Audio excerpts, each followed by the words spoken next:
Hello, everybody. Welcome to this week's, the end of the week stream. I forgot that I've already streamed this week. I also forgot that my hand was as fucking good as it is. Jesus, that's like 3 6s. Christ, that's a good hand. Hello, everybody. Bubbles, shoot your shot. Let's see how we get on. I don't have high hopes for you. You're fighting a whale. But in terms of both in monetary terms and, you know, he's an actual whale. I suppose he's on a whale, but still. How do you miss a whale, Bubbles? Jesus. Oh, crit. Good first hit. Alright, just crit again. Okay. Oh, don't miss. Don't. Oh, and then he responds with a crit and it was over. Oh. You brought that one upon yourself, Bubbles. Like. What? You gotta do something.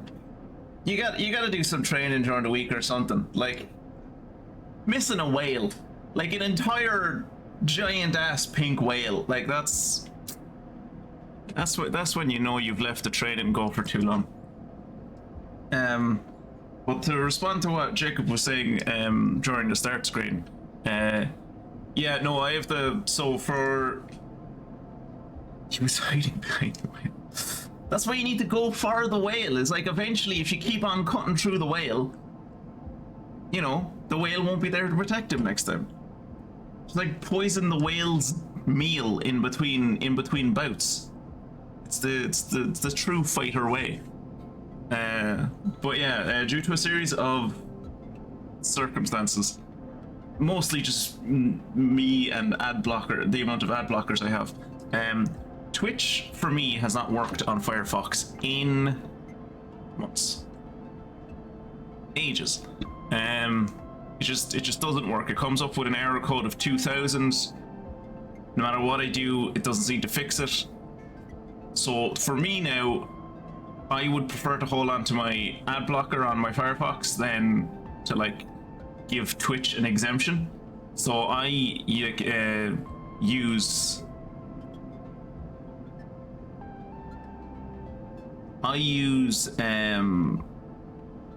Microsoft Edge of all browsers to watch you guys stream anytime you stream.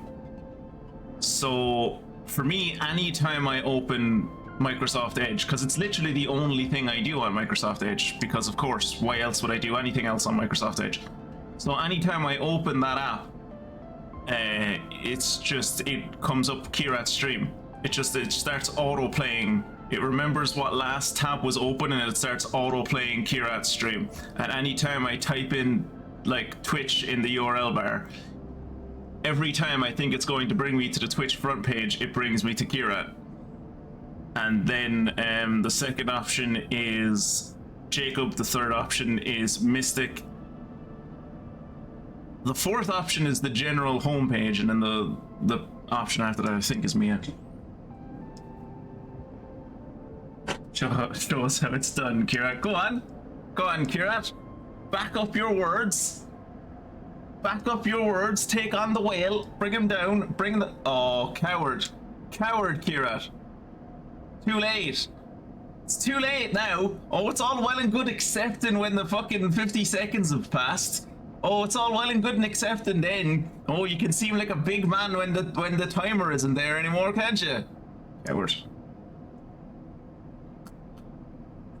But yeah, like more than likely he was busy playing. He was busy playing Valheim. He had to sprint across the house to get his harpoon.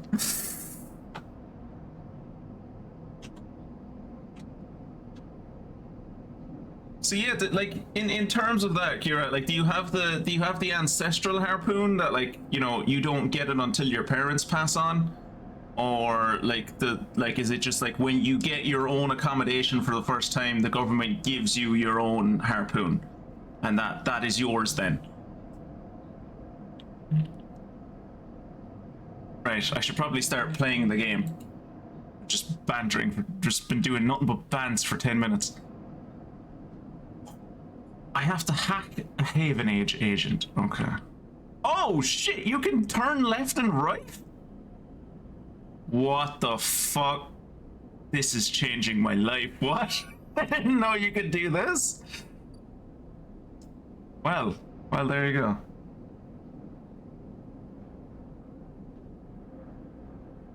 So all except that Kieran has lost the default by making me the default king of the ocean. An hour 8 discovery for you, yeah. I mean, technically this is like what, like hour 5 or 6 for me?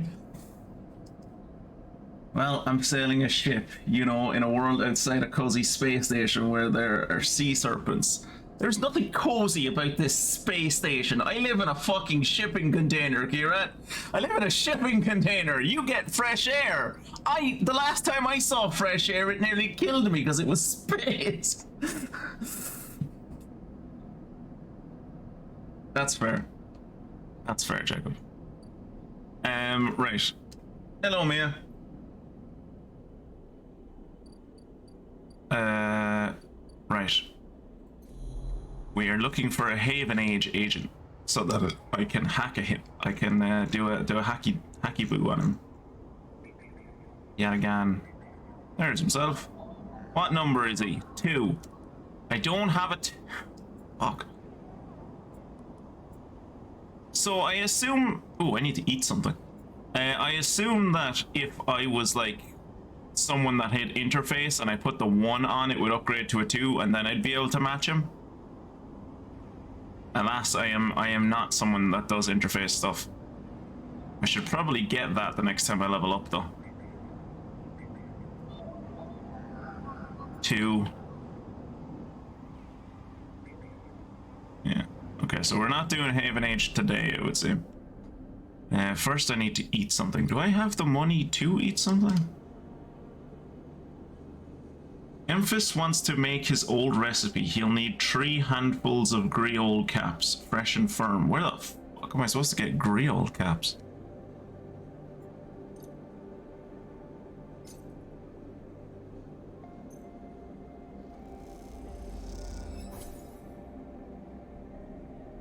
If your hacking skill is higher, it would give you numbers. It would give you more numbers that you can accept. Ah, right, okay.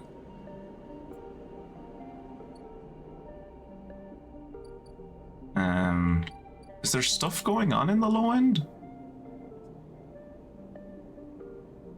Block maintained by their residents. The ramshackle blocks are always in need of repairs. Helping out is a good way to make friends. No one knows you here. You'll need to change that if you want access to the low end's residents and facilities. Do I want access to those things?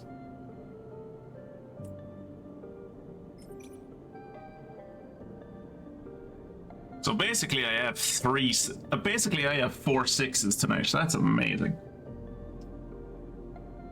Learned a long time ago that with the Norse you have to beat them in actual battle or they'll sail away and enrage you another day. Oh, my mistake. That was the Anglo-Saxons. You are of course descended from the French. Yep. Technically, Kirash, they're descended from the Norse. Because those French that invaded them were Normans, and they were called Normans because they were Vikings. Like so technically, like if we're going back that way, no, it's debated in the same way that climate change is debated, in that like you can debate it, but that doesn't mean like one side is like both sides have valid points. Like objectively, that Norman invasion was like a Norse invasion by other names. It was like the Germans in England got invaded by like original Norse and Norse 2.0 and Norse 2.01. Like.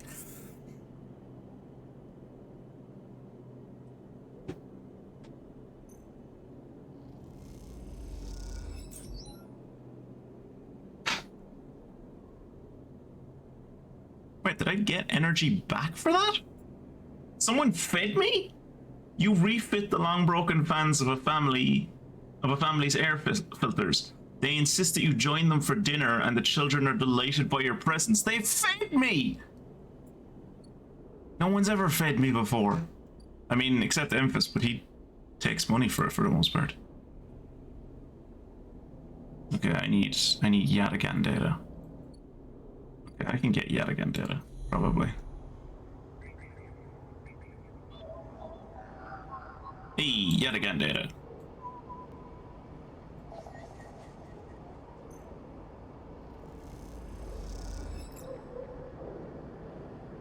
I actually spawned like a 40k orc, except that I came from a can of spaghetti hoops and mushrooms instead of spaghetti hoops and sausages instead of mushrooms.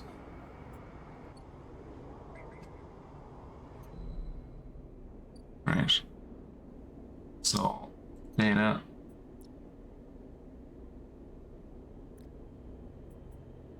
Data.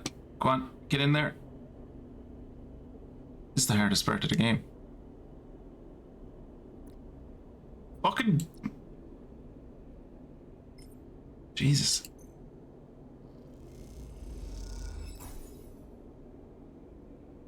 The terminal chirps, the data quickly tucked away in Sabine's encrypted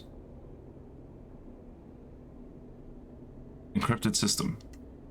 With enough data on Yatagan's activity, Sabine might be able to bargain for their freedom. Huh, okay.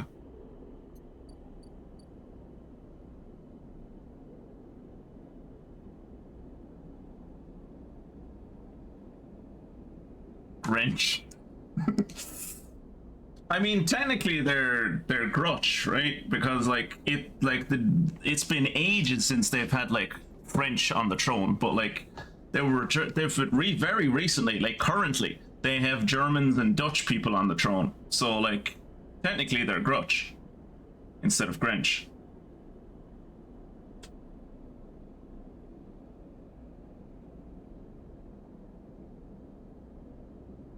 I would be terrible at the Operation board game. I don't know why it's so difficult for me to get those in there. Let's play the exchange. I could use some money.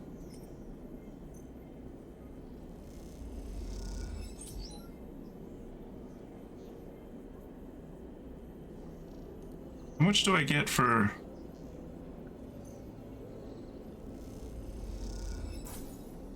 $12? Yeah, not terrible.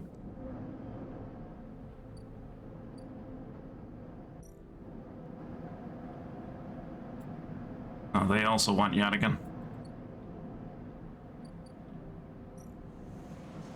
Right. How much do they pay me for this? 12. Oh, I got welder's mate. Oh, that's this thing. Never mind.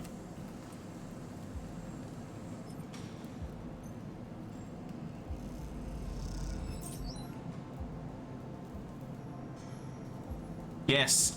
Yes, Jacob, please do. Right. Okay, so my condition is okay.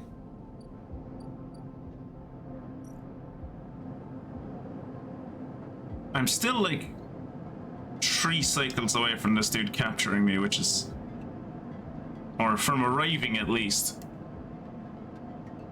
So I'm terrified about when that happens, so I'm like... in the next 2 days, basically, I need to get a lot of shit done. Who is it that I need to help? It's this... where's he gone? Wasn't there a guy here? Get Sabine out. Track the past. Hack a haven. Oh yeah, it's this that I need to do. I just couldn't do it today. I need to do this so that I can give Feng what he wants, so that Feng will take the tracker out of my head. Okay. Alright, let's go to sleep. Oop.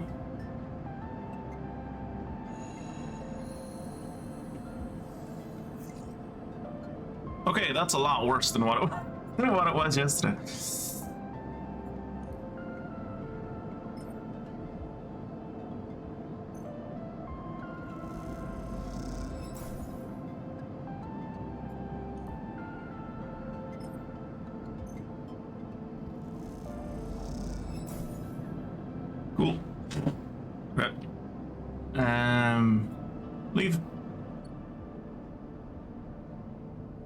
Right, let's see, can we find some Haven Age agents that will allow me to hack them?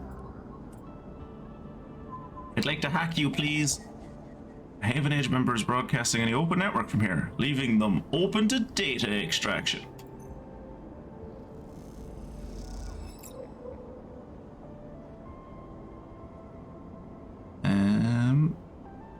Boop.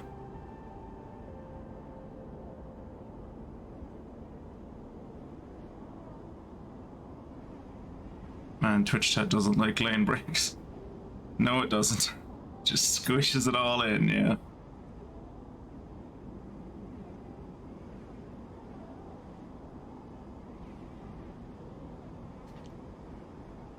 I had to deal with, actually, like, earlier today, I had to deal with,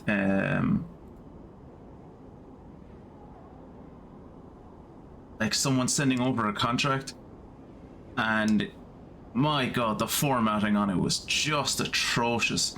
Like, it probably would have taken me, like, 5 minutes to, like, go over everything, give them suggestions, and send it back and, like, fill out what they wanted me to. Instead, I spent close to half an hour fixing the formatting on it and then sending it back to them.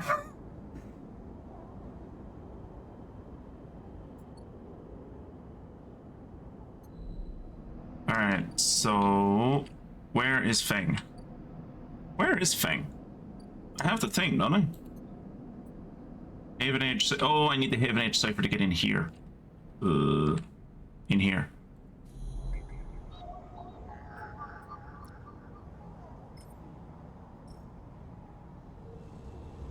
I'm also realizing now that the reason I was having trouble getting into or dropping those tokens in the little boxes that they want you to is because I was holding the token for too long. You just need to, like, throw it up there. It's grand.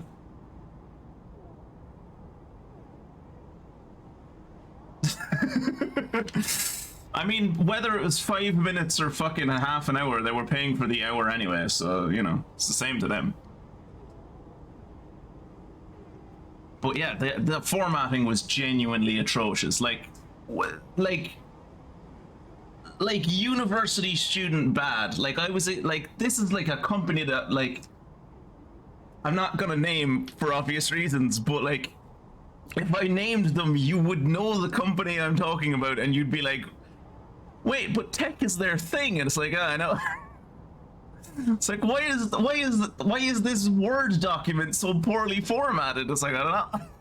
You think they'd be good at this? Not knowing how to use the Microsoft Office suite in current year should be your ability. Should have your ability to vote be revoked. Yeah. Oh, sorry, Mia.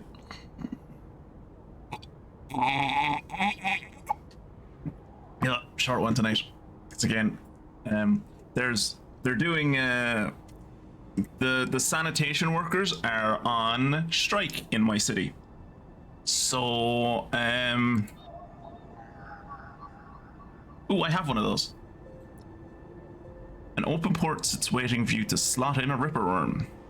What will you find in there? But yeah, sanitation workers are on strike in my city yesterday and today, possibly over the weekend. We'll see how it goes. So the entire city, the entire county actually, is on a precautionary boil notice. So whereas I would usually be drinking nice cool water, that isn't really a practical option today. So instead I am drinking nice cool Guinness.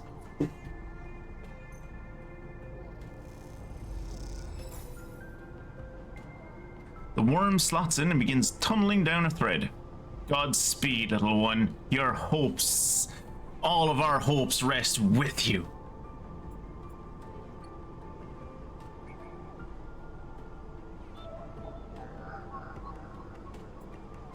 Hack the shipyard and slot. I did that.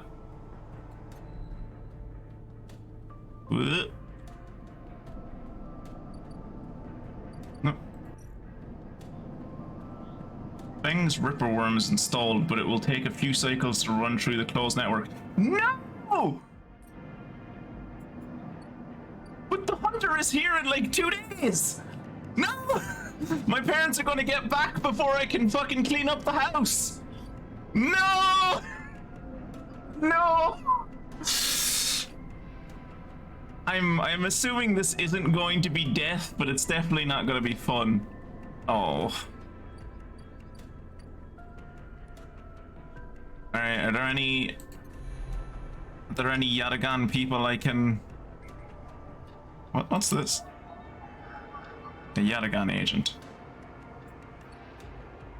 Wait, are there any other Yatagan agents that I can... They're all gonna be one. They're all gonna be one, aren't they? Oh, that's a keynote. Oh, I might use that keynote actually. No, I'm not, because I realized that I'm like one away from the hunter getting to me, or from the hunter doing something.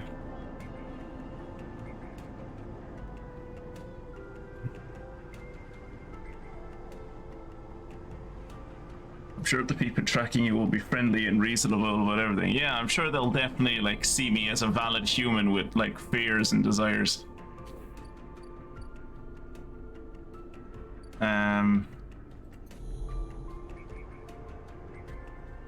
Yeah, so I can't hack any of the Yatagan agents, which means I can't help out with the terminal. Mingji Express. Let's meet a new character, I guess. Engage -1. Yeah, no. Mingji has a kelp stack in the basement, and he makes noodles from the seaweed. He doesn't pay much, but he'll feed anyone who does a shift. Delivering noodles to the nameless units of the low end takes guts and a certain fearlessness when it comes to asking for tips. Alright, this I can help out with.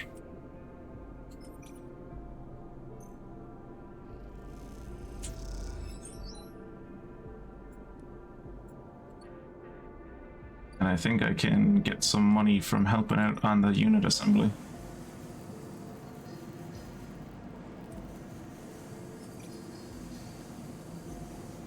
Come on, positive.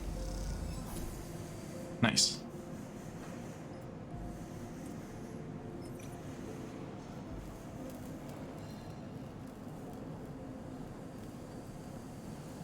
Okay, let's see. Don't be negative. Wait, quality control went down? No!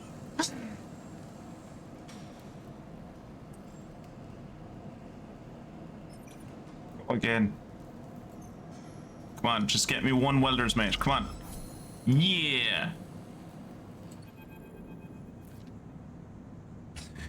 Each shift, a crowd of would-be workers gathers outside the shipyard, each of them clinging to a 4-digit number printed on the receipt paper. These are their assignment numbers, and you are either called for a shift or you aren't. As you arrive, the crowd is restless, and chatter rumbles through the lines. For those who, like you, have graduated to the work teams, shifts are guaranteed. Having just walked out of a meeting with a supervisor where you were praised for your efforts, you feel the glow of a job well done. Yet you can't help but feel empathy for those huddled as you pass, waiting for their number to come up. You keep your head down as you leave the shipyard, feeling a little guilty as you do. Hey, sleeper, wait up!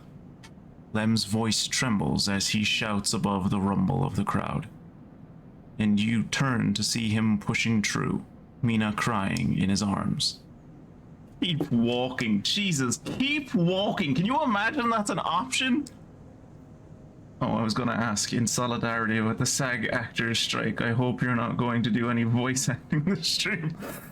Don't worry, I've been reassured that what I do on these streams cannot be considered voice acting by the official SAG the official guild has reassured me that what I do on these streams is not considered voice acting, so it's fine.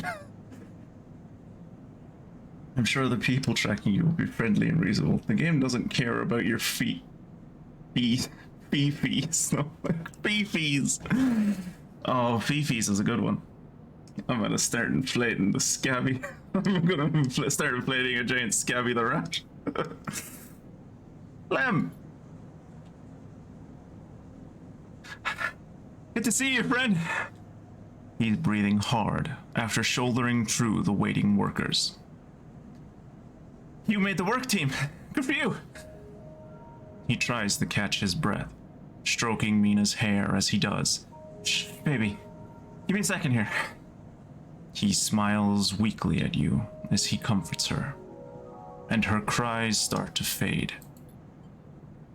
Out of the crowd, he sets Mina down by his side, shiny streaks down both their cheeks. As he does, you see he is clutching an assignment number on a crumpled piece of paper. I could not read that line to save my life, Jesus. He's make a Scabby the rat stream out.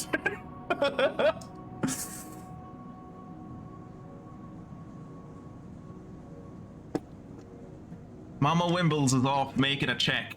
She's too busy to be messing around with us.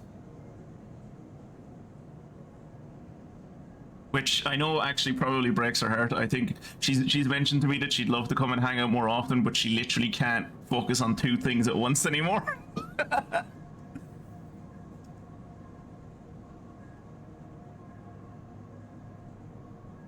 You heard me, Jacob.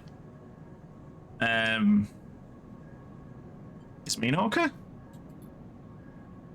Ah, she's good. Oh, we just had to rush up here.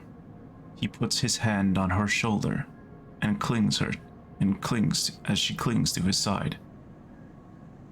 Esther, who usually takes care of her, is sick. He stretches. I don't know what... A noise sounds from the entrance. A klaxon, followed by a list of numbers, growing brightly on a display screen. The crowd responds instantly, pushing and pulling as people try to wade to the entry point. Lem stops and turns back towards the crowd, then glances at the crumpled paper. That's my number. Mina. He starts patting the pockets on his gear and starts glancing around. I am not good with shit. I'll look after the child. Go on away with you. I look after her. He blinks a little, staring. Thank you. Thank you all. He crouches to Mina. You're gonna stay with our friend here, okay? We're gonna keep you safe. We're gonna keep you safe, and... He stands back up. Here, take her bag. He shoves it into your hands. She's got food, she's got... Shit, I gotta go. He backs away into the crowd. Mina, I'll be back real soon, okay? You be good now. Then Lem disappears into the roiling crowd, who are now trying to get into the shipyard before it locks down. Oh, that's adorable! Oh, that's adorable. I didn't know they were going to give her... I mean, it makes sense that they'd give her her own, like, little picture, but I hadn't considered it. Why is she so grumpy? Why is she so grumpy?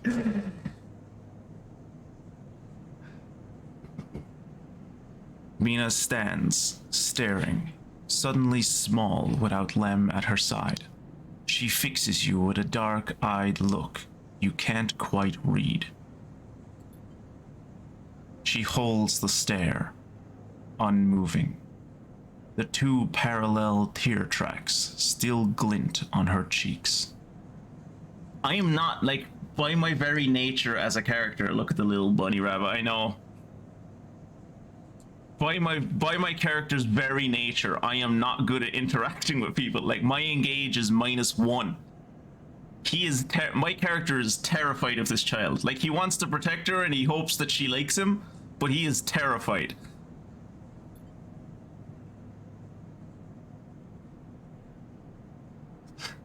Yes, I won the staring contest. Nice. Mina glances at her feet and shuffles them a little. Look in the bag. You unlatch the top of the bag and see a few metal containers fashioned from scrap components. A battered slate sits on top, blinking a low battery warning, and tucked beside it is a ragged rabbit, hand sewn. Take the rabbit. It's in the picture with her. Of course, take the rabbit. You pull the rabbit out of the bag, its long limbs waggling as you do. Mina goes to jump and grab it, but pulls herself back. She stands and hugs herself, eyes on the rabbit. Just give her the rabbit. You hold the rabbit out, and Mina snatches it from your hand. She hugs it tightly, without looking away from you. Bun-Bun, he says, staring down. Ferocious, despite her size. Hi, Bun-Bun. You move a little closer as you speak, closing the gap. He doesn't speak, she says. She looks at you suspiciously, but her face softens a little. She waggles Bun-Bun in front of you and then walks him up your arm and onto your shoulder where he sits. She pokes your arm a couple of times. Are you really a robot?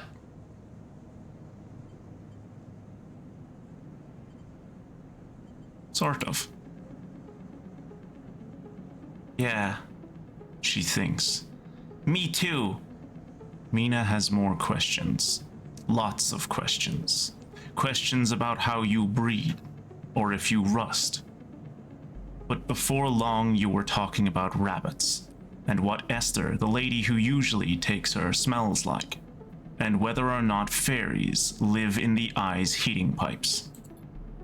You pass the time like this, sitting side by side on the floor of the walkway as others pass by. Sometimes talking, sometimes drawing on the slate, sometimes playing with Bun-Bun the rabbit. And this is how Lem finds you, as both of you are starting to yawn. He is dirty and tired, but Mina leaps up his legs and into his arms as he stumbles backwards. You two get on okay? He asks, trying to keep Mina from climbing onto his shoulders. More than okay. Mina shoots you a smile from Lem's arms, her suspicion gone. Well. Looks like Meanie can be nice. He pokes her in the ribs and she squeals in delight. Thank you, friend. I mean it. He gives you a warm, wide smile. I owe you. Look. He glances around. It seems like Esther, the lady who usually watches her, is gonna be out for a spell. If you ever have some time, I'd really appreciate you coming down to our place in the low end. He grins sheepishly. If you have time, you know. But now I have to take this one to eat. He plays at biting Mina, and she giggles in response. See you, sleeper. He waves, and they stumble off down the corridor, drawing gazes from passing spacers as Mina's laughter echoes down the corridor in bright squeals. Adorable.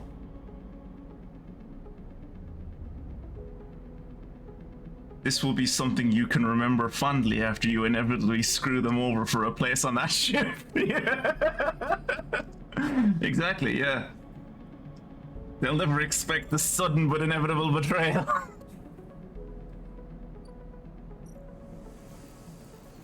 The sidereal hull. Jesus, look at the fucking amount of inputs on that. Christ almighty. I don't even want to count how many that is. That is so many. You've been promoted to the assembly team working on the hull itself. Welding the fabricated blocks of the ship into place. A vast job. The vast colony ship is coming together block by block. Each cycle, you will see another piece slot into place. Neat.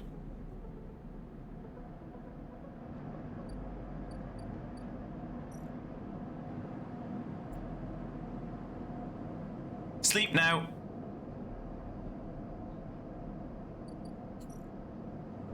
I said sleep now.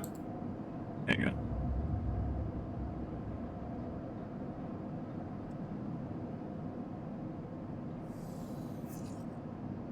I got 1/6, that's not terrible, and I could probably use those two, if I'm lucky, I could probably use those 2s to hack someone.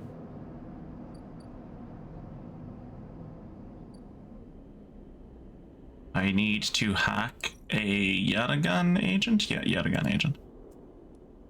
Alright, let's see if there are any Yatagan boys who wanna get themselves hacked. Really? One?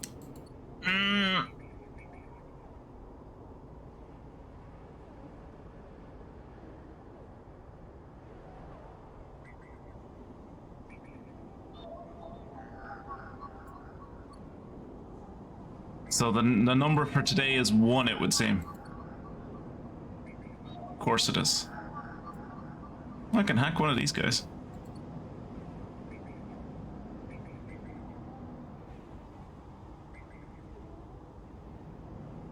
Yeah, so the number for today is 1. That's unfortunate. What's this? Oh yeah. Babysit Mina. That is a thing that I am never going to do. Never going to do it. I know that it means that a ticket out, unless Lem gets time in the shipyard, he won't qualify for the side crew. The side reel crew lottery. Watching Mina gives him a chance. I can't engage. I physically can't engage. I'm really bad. I'm really bad at it. Look, I'll engage once. I'll engage once.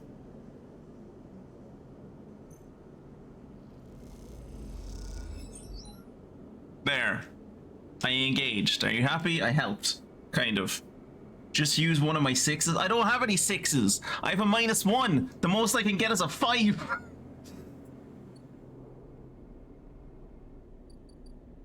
The Tambor Tea House. Where the fuck did this come from? Yatagan Run Tea House. Locked action. Skill upgrade. Oh, it needs you to have +1 in Intuit. Interesting. The Tavla room in the Tambor houses. In the Tambor houses some of the best players in the low end. This is a serious high stakes only play. Or tracking Haven Age. You've heard that the Yatagan enforcer based here has been paying low-end residents for information on Haven Age movements. I do have a Haven Age thing, and I don't know where else to sell it.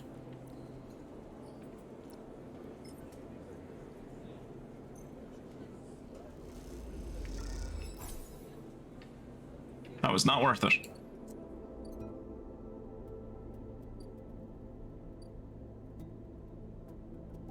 What do I get energy back for? Oh, do I get energy back for hanging out with Mina? I didn't pay attention to that. Scale the spoke. Spoke climber. The spoke is layer after layer after layer of dense urban fabric. The only way to explore it is vertically. Blistered with precarious elevators and stairways, the spoke can be navigated from the outside, but the climb requires bravery. Well, I'm not doing that. I don't have bravery. A tangled network of service passages and makeshift tunnels cut through the spoke, as if it were a hive. There are no maps here.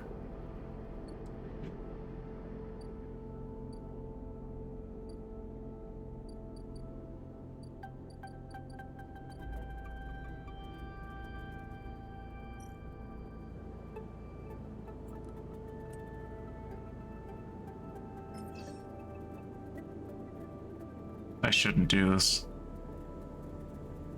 I don't want to... I don't... No, I shouldn't do this. I don't want to accidentally cause harm.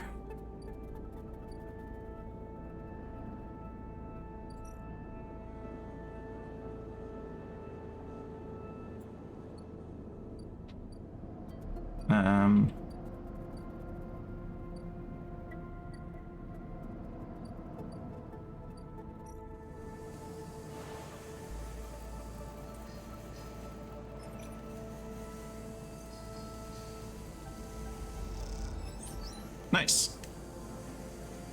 Camaraderie, care, focus, progress. Shifts like this give you energy, especially when you look back at the sidereal horizon, growing impossibly.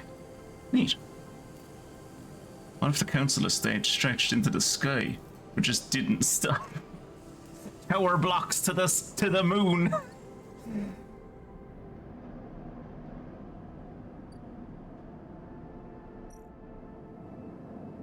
Oh, cool. You and the merchants know these fragments are overpriced, but are they willing to admit it? You'll get one chance to see.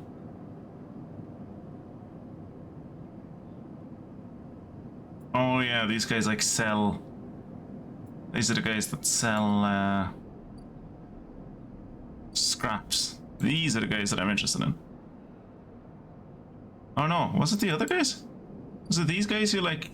The merchant trader guys? The guys that like go out to the far reaches and it's like no one knows how long they'll be gone, but they always come back.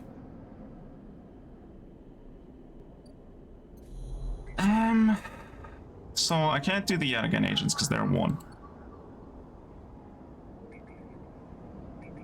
What's this keynote? 3. Haven Age agent is 2. But if I do this, the dog is going to come after me. It'll be an interaction though, let's see what happens.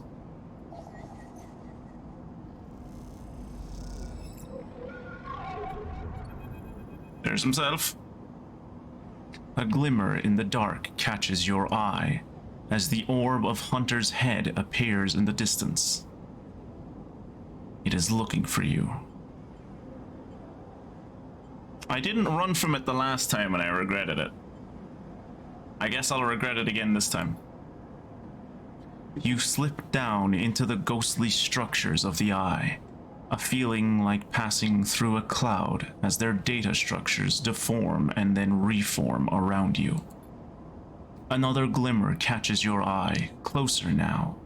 That roving orb, wreathed in tentacles. It flickers, jumps once, twice, and then it is here.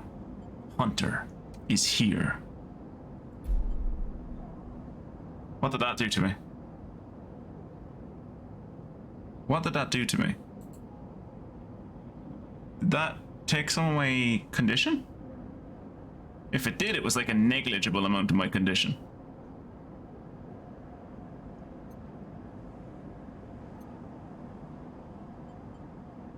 Submit.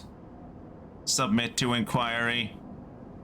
Hunter reaches for you.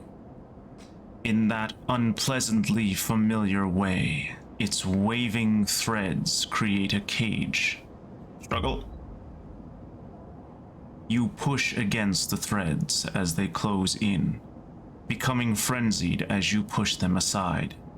You are caught by whipping tendrils and feel them pulling you away from the anchor of your body. You push through, clearing the threads. Entity, hold for processing. Comes the scream from behind. You are already gliding away, back to your anchor, your body. You wake, dizzy, distorted, but safe. And now it's reset, I guess? Maybe?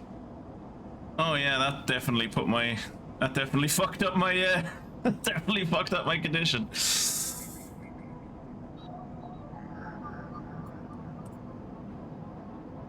In for a penny, in for a pound, lads.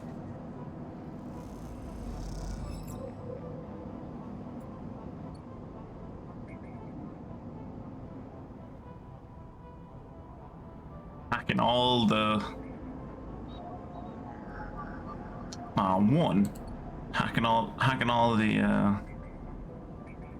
the Haven Age agents, getting all the Haven Age data.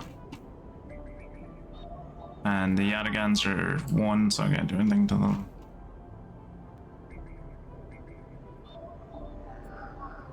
So it would seem that, like, aside from the key nodes, everything else is like class based. So like if one Yatagan agent is a 2 dot or like a 2 die, then they're all 2 dice, I guess. Founder's Gap. A gap in the ring station. To reach the greenway, you need to pay for a pass. A practice invented by the spacers moored here. They call it Founder's Ferry. I could afford that.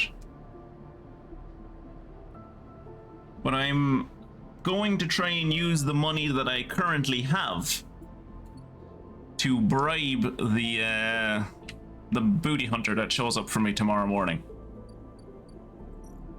Speaking of the booty hunter that's going to show up for me tomorrow morning. That's a bad idea.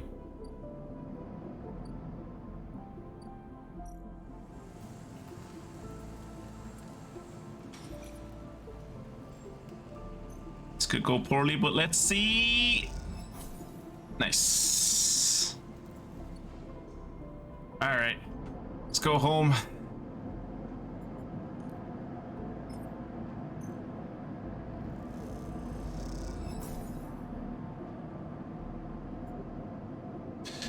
Jacob, did you say you knew how much this gives back?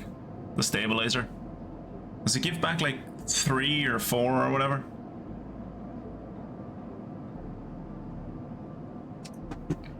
Because I might not need to stabilizer completely fills. Okay. But like even if you were at like 1 dot it would, so you could go to empty. Okay. Okay. See, I'm just trying to, I'm wondering at the moment, if I go to sleep now, will I still have 5 dice in the morning? I think I might just about have 5 dice in the morning, but we'll see, I suppose. We will find out.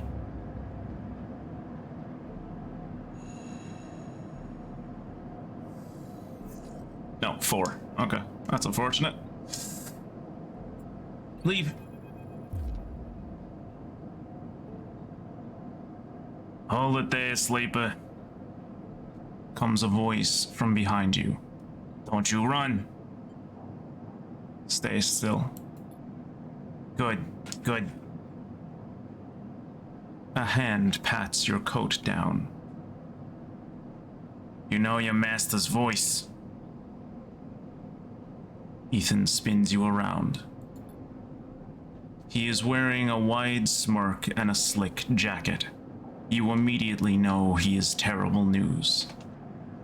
You got all the way out here and then stayed put? He laughs, a cruel laugh. That a sleeper thing? You're my first. You barely hear him. You've noticed the handgun he has leveled at your chest. It's hard to take your eyes off it. He reaches down with his other hand and slips some kind of ring out from a belt loop without taking his eyes off you. Making it to the eye, though, that's pretty good. This place isn't so bad. Bars, market, people. I pull most of my contracts out of asteroid caves or off of godforsaken moons. He splits the ring into 2 perfect circles. It's hard to hit civilization when there's so much space to pass through. Stay silent. This character's shirt and vibe is an attack on me personally. He reaches over to slide the rings around your wrists. If I make a break for it, he is going to shoot me. But if I let him take me, the game might be over. I don't know. The game might end. and I'm kind of attached to this character. Like like this would be the shortest game I've ever streamed if I say let him, and then it's just like, yep, he takes you and you go back and now you're a slave again. If that's what happens, I am not making another character. I'm just not. I like this character. This character is me. This is not a game that has replayability for me. If I try to make a break for it, he's definitely gonna shoot me. He has a fucking gun leveled at my chest. Like, he's down here. Yeah, he has a handgun leveled at your chest.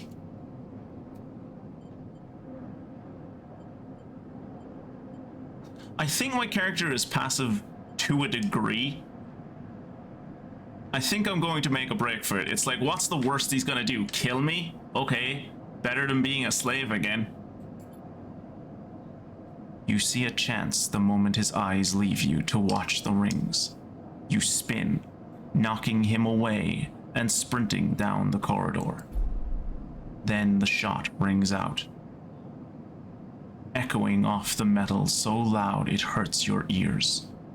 The bullet hole smokes in the wall beside your head. You freeze and Ethan closes the gap. This is a very boring routine. Trust me, I've seen it all before. He slips the rings over your trembling wrists. Ethan nudges you to start walking. To the ship and home. He whistles, going easy.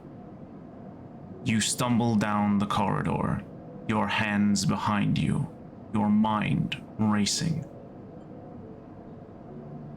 We can work this out. Can we? I don't see much in the way of assets in your possession. Ethan yawns and continues to nudge you down the corridor. Shame to come all the way out here just to head back to Essenop right away.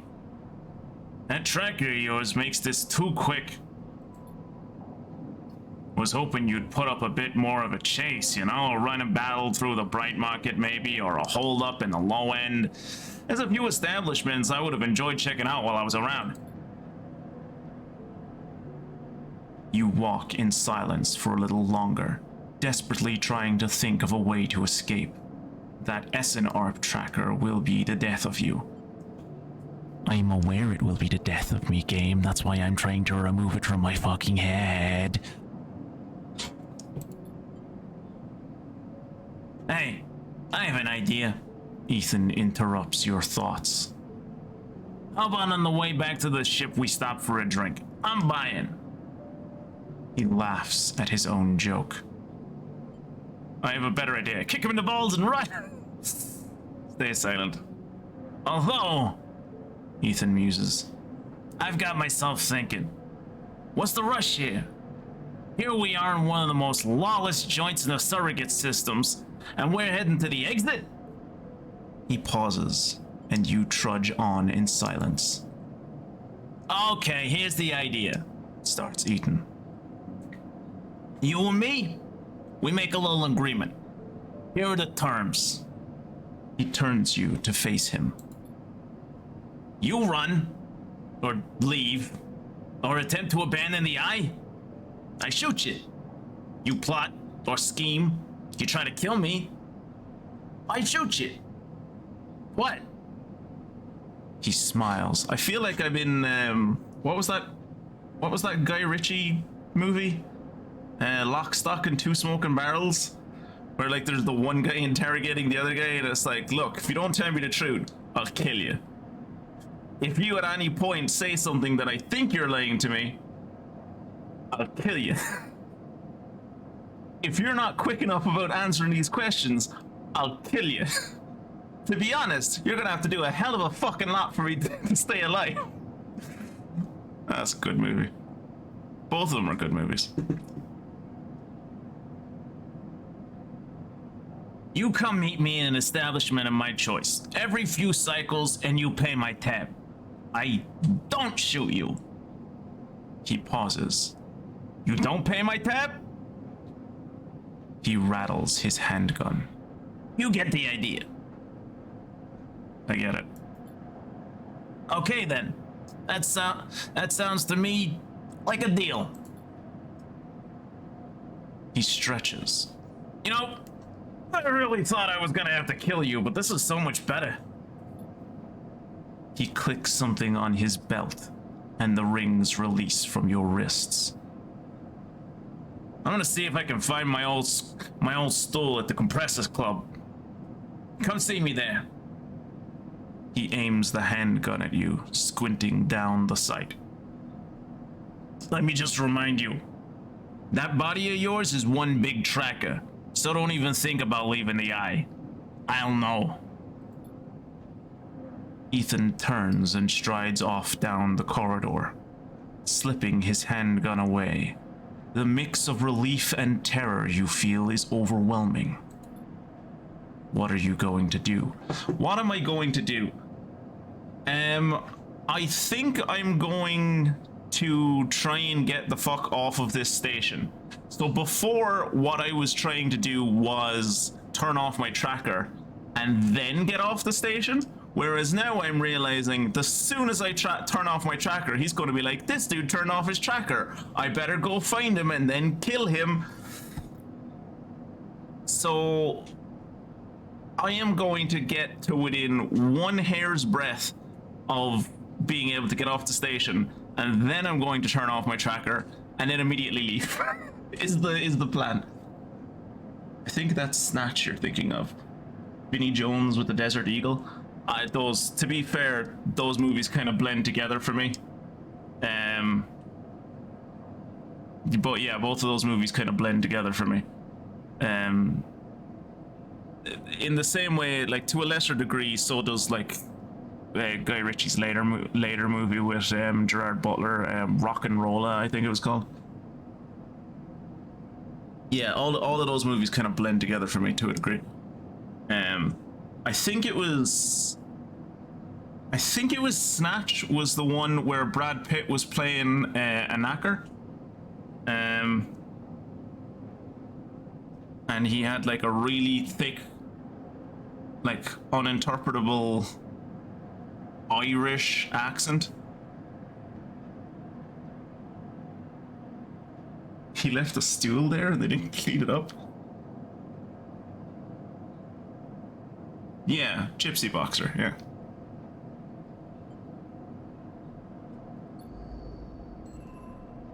Well, I have a new drive to pay this motherfucker's tab. Son of a bitch. How often does that happen? Maybe if you manage to pay his tab, Ethan will leave you alone. Wishful thinking, perhaps, but what else can you do? I can fucking leave, my dude. Fuck. How often does his tab go up? Every 4 days. Okay. So every 4 days, you see Ethan at a distance, shouting from the bar for more drinks. The bill isn't going to be small, is it? Whoops.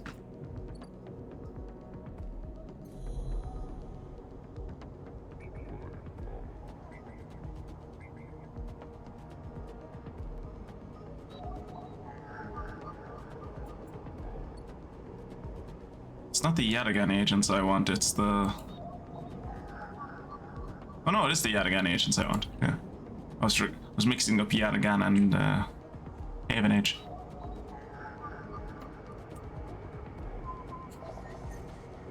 Nice.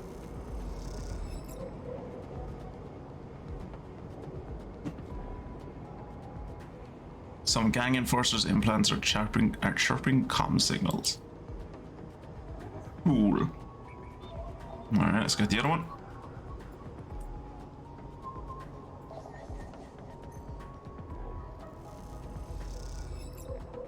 It is nice that they give you an like a route to fucking deal with like your shitty rolls. You know, like I probably would just go to sleep if I had just a 1 left or whatever. It's nice that I can actually do something with them. I'm going to go and try and help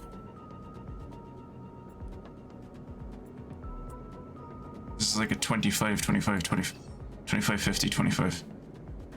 But it's a safe action, so... And safe action means I'll only lose your dice and maybe some crypto. So...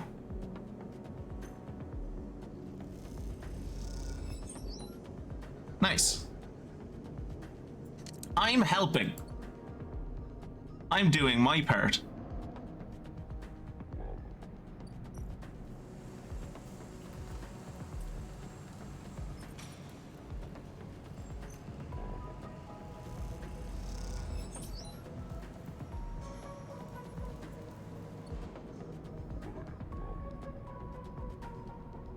That's more money you can save to spend on Ethan's tab. Yay! Yay! Woo!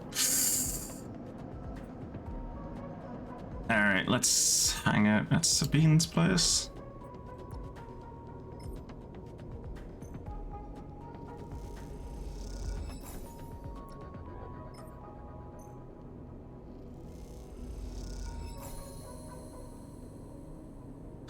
Terminal chirps and the data quickly tucked away in Sabine's encrypted system. As you turn away from the terminal, the final cache of Yatagan data uploaded, the air crackles with white noise. Sleeper? Sabine's voice, weaker than before, comes through the haze. This is not a recording, Sleeper. Please, I don't have much time. The call must be coming in from somewhere on the station. Oh my god, the call is coming from inside the station. No!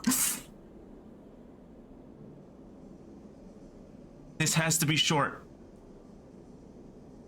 I don't know if Yatagan are monitoring me. Their voice is hushed, distant. You try to focus on it. The data you've been bringing me in on Yatagan agents, there's something in it I don't understand. A shrill howl rattles through the signal. This data is all gleaned from their implants. Records of integration with their nervous system, performance analysis, error rates, usage data. I installed many of these implants and I didn't enable any of this functionality. Their voice dips under the level of the noise, like a swimmer slipping beneath the water. You listen to the waves for a few seconds before Sabine reemerges. Has to be somehow baked into their wetwares interface. And that's not all. The systems compiling this data are connected to some kind of transmission protocol. It's being broadcast.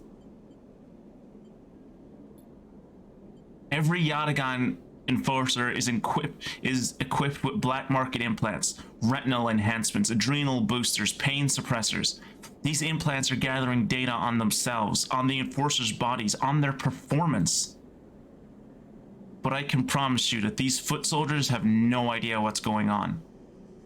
The background tone shifts, dropping to a grainy rumble. If they knew, I don't imagine they would be happy with the situation. Yatagan could have a mutiny on their hands. You lean toward the terminal, straining to listen to Sabine's faint voice. I need a few cycles to pull this all together, but this might be the information I need to pressure Yannick into releasing my death.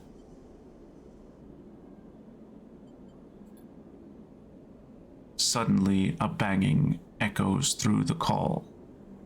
Sabine's voice is suddenly whispered, panicked.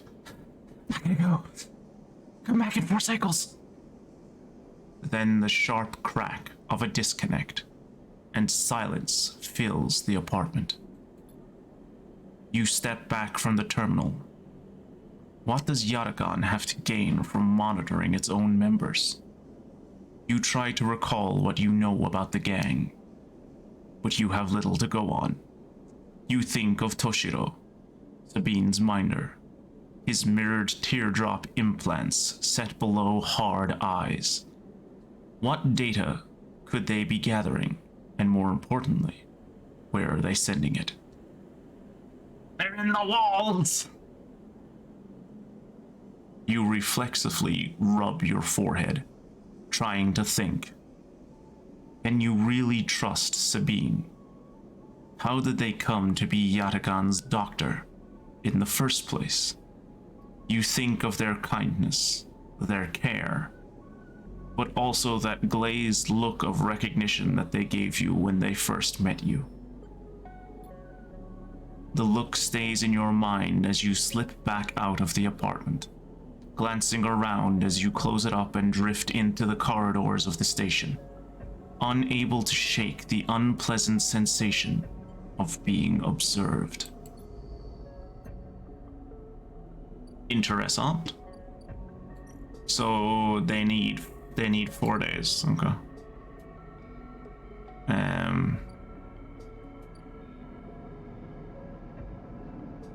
And Feng needs 1 more day.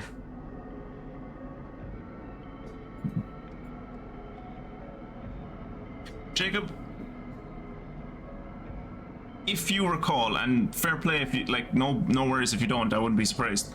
But if you recall, how much does this dickhead usually charge? Like, how much does his tab usually cost?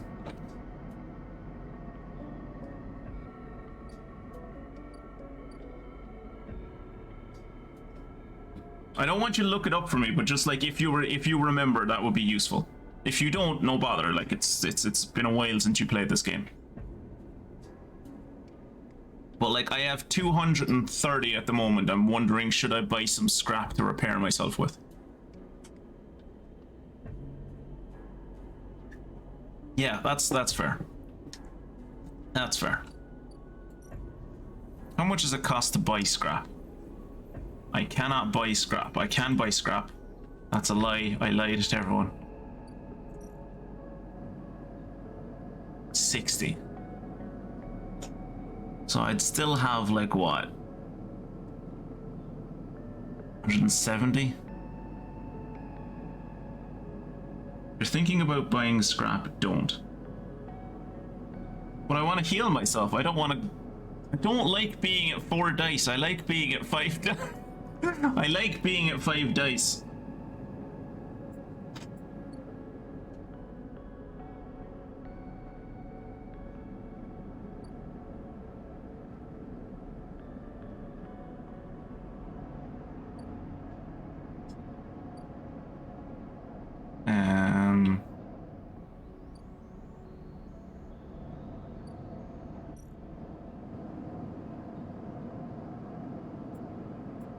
Maybe I'll get some scrap tomorrow. Alright.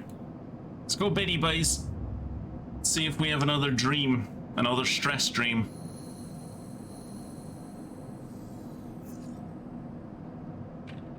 Hey, nice. We got a 6. Sweet.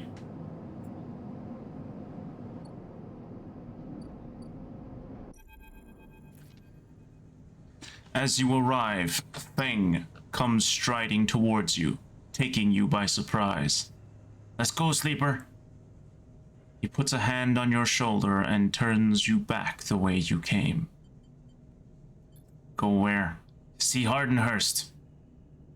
He gives you a sideways glance. Isn't that what you're here for? He steps into the passageway, guiding you down ring towards the shipyard.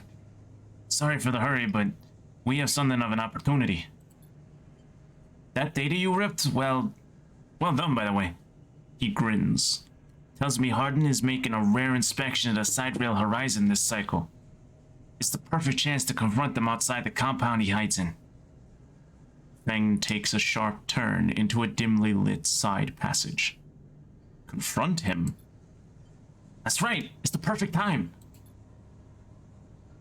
Feng slows and slips into a dark service tunnel where, somewhere in the black, a water pipe drips. It's him, Sleeper. The same Hardenhurst. Our worm ripped out decades of decades of records that mention him by name. An entire trail of documentation from the first days of the Saheim collapse until now. He wrote out the whole thing. Slipped into Haven Age when it just broke off from the Union. He paces in the tunnel, a hand rubbing at the back of his head. I need you to understand something about Solheim, Sleeper. I don't know what you know about the collapse, but it wasn't as instant as it sounds. It wasn't like Solheim was here running the station one day and then the next Erland's Union took over. Back then, Solheim knew this place was slipping away from them. As the palladium market collapsed, they tried to keep the contractors here working. The pay got smaller, the costs got higher. People like my parents were forced to work non-stop just to keep a berth on the station and water in their tanks. Solheim squeezed every last worker until the mistakes, the accidents, were coming in non-stop. And as new waves of contractors kept on coming in, desperate for work, Solheim welcomed them, taking bribes instead of checking pilot licenses. The whole time Solheim was folding up, dragged into court cases in the central systems, while this severed limb of a station still desperately tried to take all it could. The riots came after the collision at Dock 2. A young pilot, his MEV overloaded with palladium, miscalculated his trajectory and took out a section of the ring. Hundreds died. Thousands panicked. My parents told me people were terrified, and the blame fell squarely on Solheim. People like to tell stories about Erland, how he brought factions together, spoke to the crowds, turfed out Solheim. Maybe that's true, but my mother, pregnant with me, locked herself in their MEV and welded it to the dock while my father joined the improvised crews trying to seal up the ragged edges of the gap. He never came back. Feng pauses. They sealed it up though, and by the time they did, Solheim was gone, abandoning every one of us to the black. Apart. Feng finally turns back to you now, his eyes burning. It's like Harden. Shits who held their place, wrote it out, and slipped into the new structure like nothing had changed. Standing shoulder to shoulder with those they had exploited at every step. Feng starts walking away. That's why I can't just let him strut about the shipyard. This time, his patch catches up with him. Yeah, how is he still alive? I remember that day in Elite. Yeah, so do I, Kirat, so do I. I had several of those days. That's why the first thing whenever it got to a point in Elite where the first thing I did whenever I got a new ship was to install the auto dock and the autopilot to get me in and out of stations. How is he still alive? We should think about this.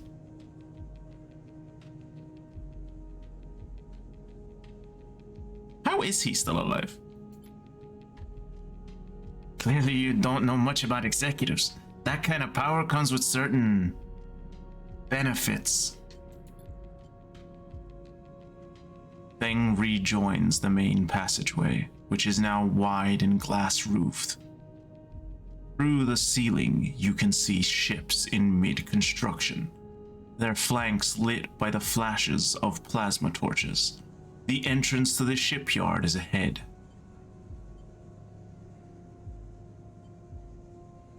Auto docks are for cowards. Catch me at knot 8 in my Anaconda drifting sideways through the slot. Oh, the amount of fucking times. I remember being on like I just picked up like new passengers in my beluga, and one of the dudes was like, "Oh, I'll pay you like double if you get me to the edge of the system and let me see a fight that's happening out there in like the next 5 minutes." And I was like, 5 minutes? I can make to the edge. I can make to the edge of the station in like less than 2. Okay, sure, cool. So I take off and I turn around and I head towards the the dock exit, which now has a fucking, like, an anaconda and a Lacan 6 just fucking, like, mating sideways in the entrance. Both of them refuse to go backwards, and they're just, like, slowly scraping into each other. Oh, it's fucking terrible. It took so long for the autocannons to come on and destroy them.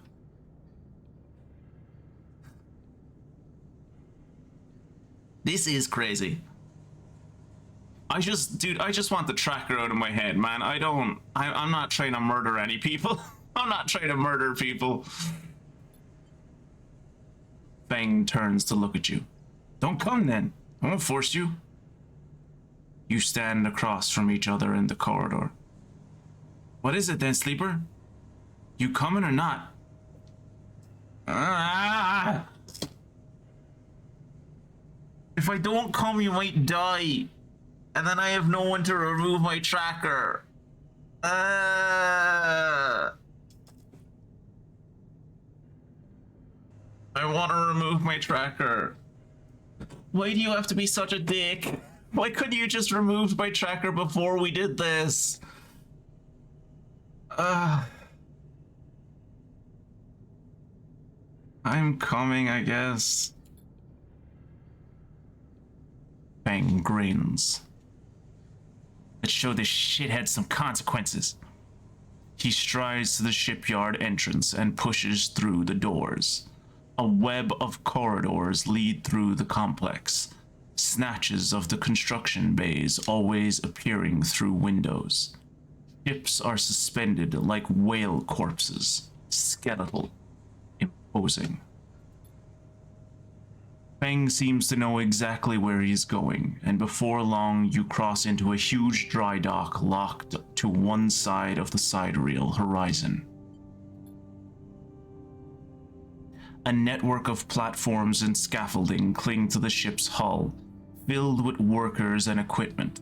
The sound is stretched out by the vast space, so that the welding, cutting, and sealing seems to come from everywhere at once. Both you and Feng spot them at the same time, a group walking slowly across a gantry. And at the front, two men, one gesturing towards the ship, and the other, stick-thin, cleanly dressed, with a shock of gray hair. Martin. You and Feng say his name in unison, and Feng sets off up the staircase to the gantry, with you following behind. They're never gonna allow me to work on this ship ever again, are they? As you come to the same level, the group is passing closer. The foreman gesturing to the work being done throughout the dock, and Hardin nodding along. Martin Hurst! Feng shouts across the noise, taking you by surprise. His voice bounces and comes back in a rippling echo. The figures turn. That is not what I expected him to look like. That is not... He was described as having a clean outfit. I suppose that is clean. I suppose there's not, like, any visible stains on him, but I was expecting him to be, like, in a suit.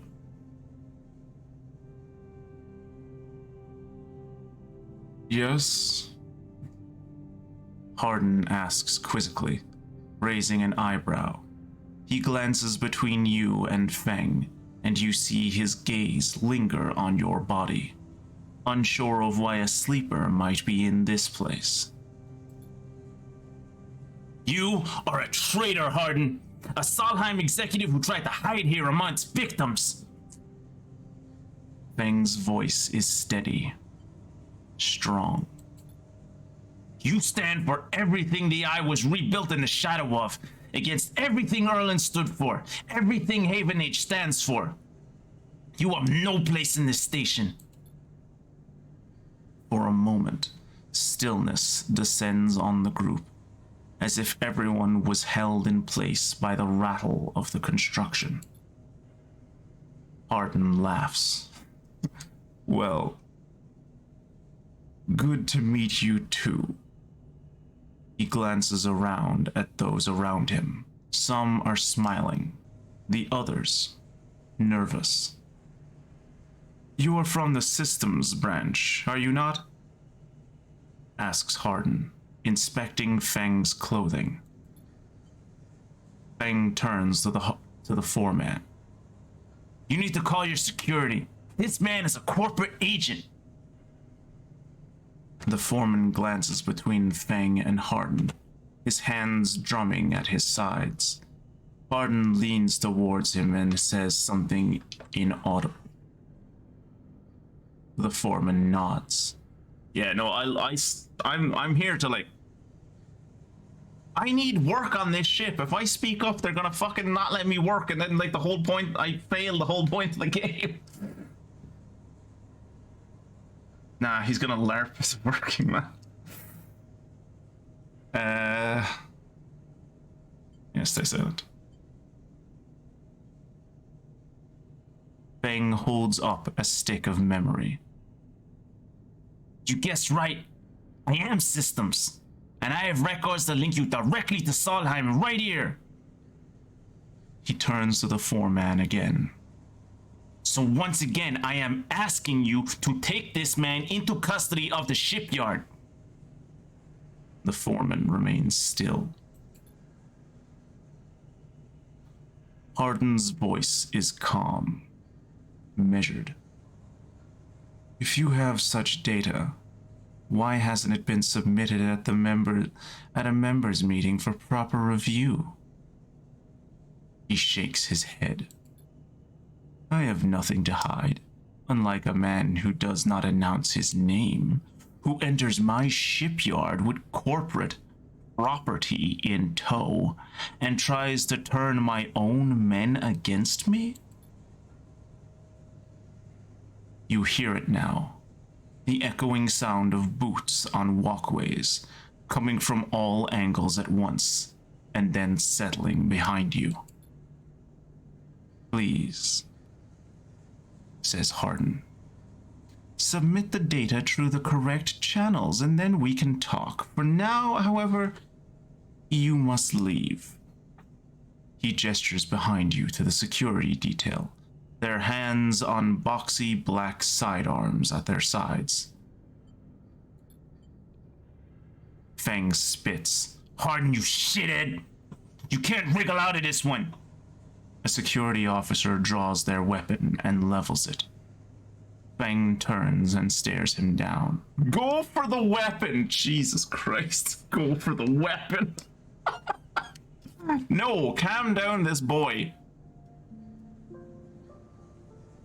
Go for the weapon. Jesus Christ. I don't know if you ever got into this situation, Jacob, but I really hope you didn't go for the weapon. My God. You look at Feng. He shakes his head and puts a hand on your shoulder. Let's go, says Feng. And he pushes through the security, heading back down the walkway. Once security has walked you out of the shipyard and nudged you back into the corridor, Feng picks up the pace. You try to keep up, but he slips into the shadows of an entrance. Feng is grinning ear to ear. Can't wriggle out of this one, said the man currently wriggling out of this one. You know, Sleeper, sometimes people are exactly how you expect them to be. Something pings in his pocket as he takes it out. On the slate, a web of connections starts drawing itself out, stretching to a set of points around the ring. Got him, mutters Feng. What's happening? Hardin is doing what any sneaky shithead always does, calling his friends. We're gonna track his outgoing messages. Feng's grin looks ghostly in the uplight of his screen.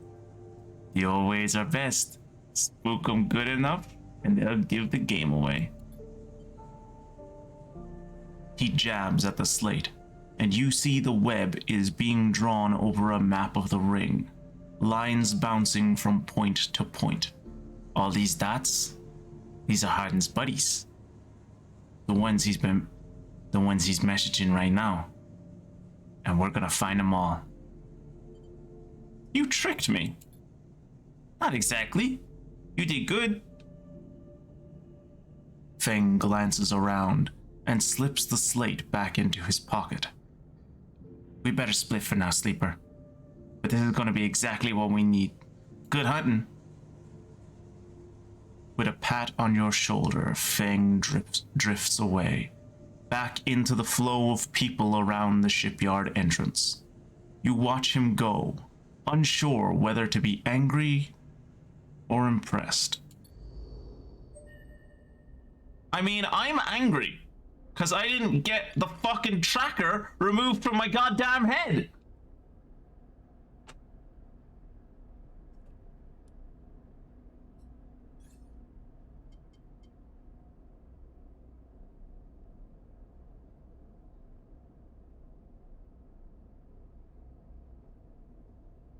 I suppose I could bring my engage up to 0 so it's easier to look after Mina.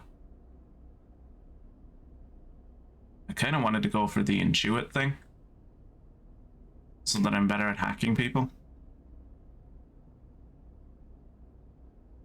Also, the instant karma thing looks really nice. I'm pretty sure my entire body runs on electricity, so like that might be a bad idea.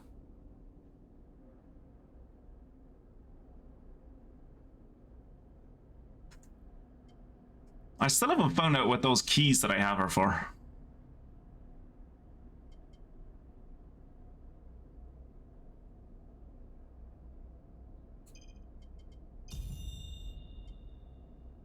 I'll still have to buy a +1, and then I get instant karma. +1 still only costs 1 though. Dice actions display potential positive and negative outcomes. Ever since your trip to the shipyard, Feng has been missing from his bay. What's going on? And why is that change clock like a bad change clock? I should cover myself in tinfoil and just step into a Faraday cage and then just like live there.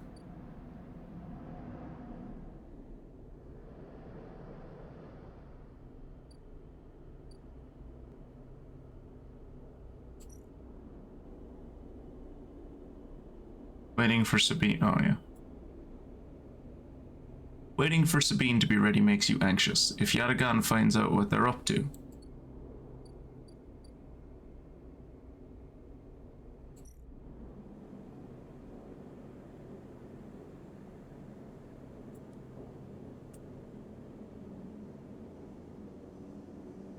So I could either get a ticket out, or if I'm lucky, I'll get a ticket out. Fascinating. Come on, positive. Come on, positive. Damn it. I was hoping for 2 positive. I was hoping to get this done today. That's a stupid move.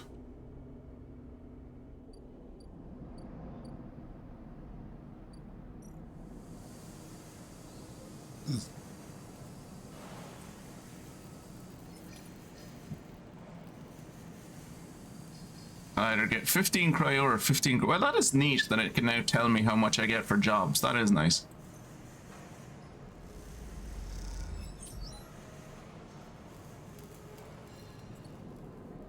That's filling up quick.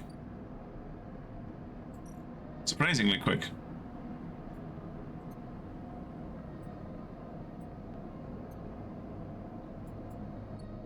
I think I can sell some Haven Age data to this person? No. This person. This guy wants Haven Age data. Oh, like I'm using it for anything.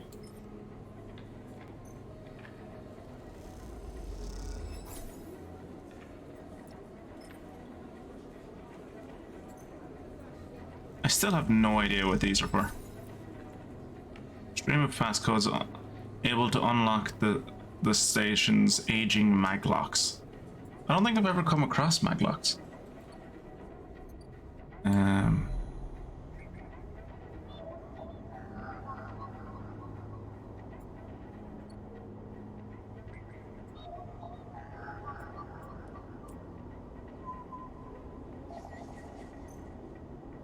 I can now use this data to sell if I'm correct, because I think Haven Age wants Yatagan data. What's this? Ah, it was a 1. Sugar. Probably should have gone for that one.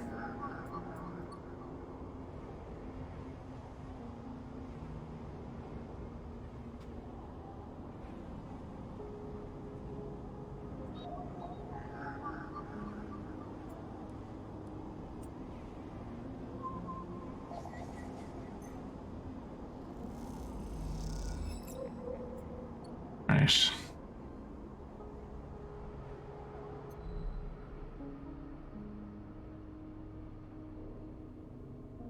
Okay, so using the wheel gets rid of your sideways orientation. That's interesting.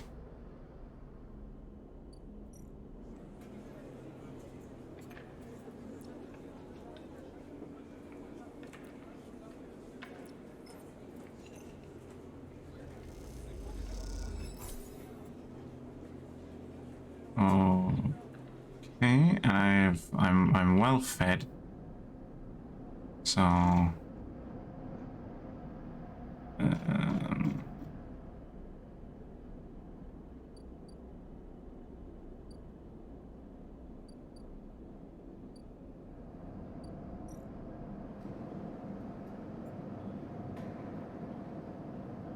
dock water +3. Jesus.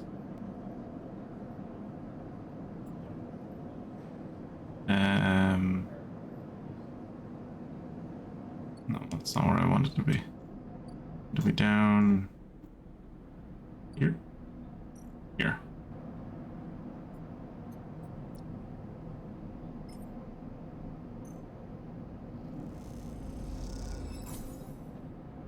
The acquisitions officer eyes you suspiciously as you download the data to her terminal. This is more than she was expecting. I still have no idea where you get these things. Like, genuinely, I have no... Maybe they show up in, like, active nodes or something? No, like, they seem like something that you have to, like, make. So maybe maybe from, like, working... I was gonna say from working on the side reel, but, like, that doesn't make sense. Maybe, like, where you would have got them was when I was working with, Kirat? Maybe?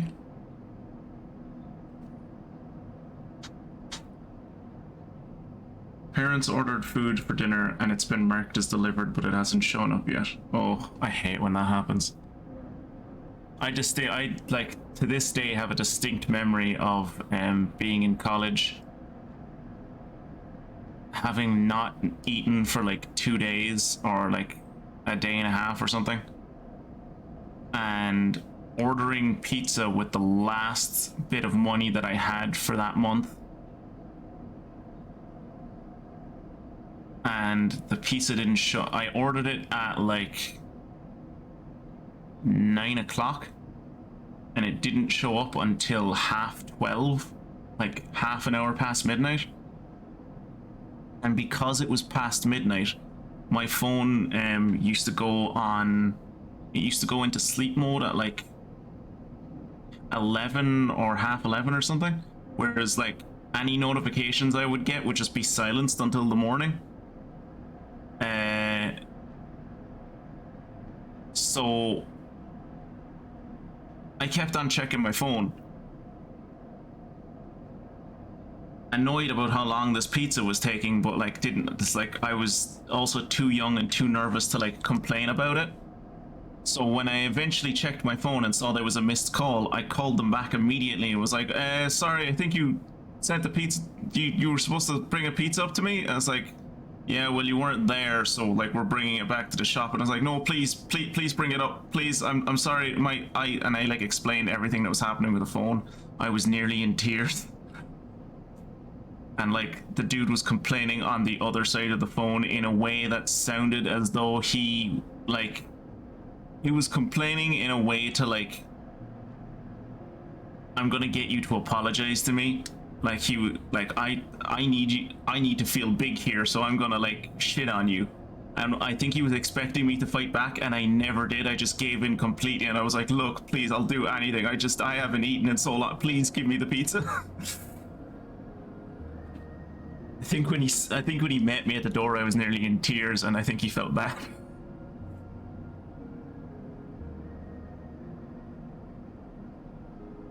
You were able to buy some of them earlier, but you thought they were scrap pieces. Oh. Okay.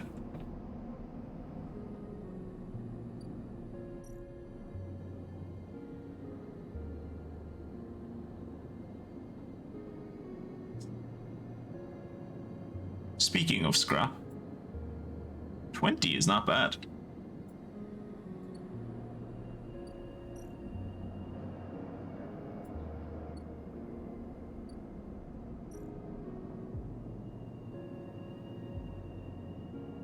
Is not bad at all.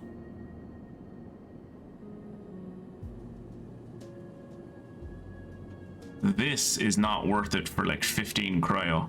Not even slightly.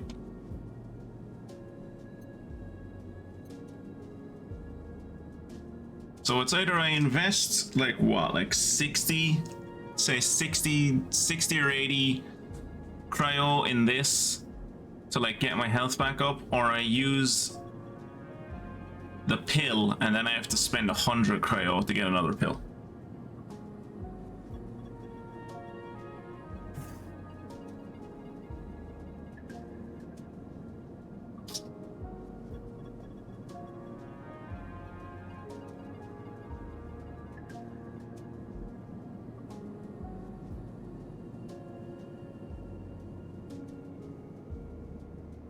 Yeah, that's true. I am already in 4. Yeah.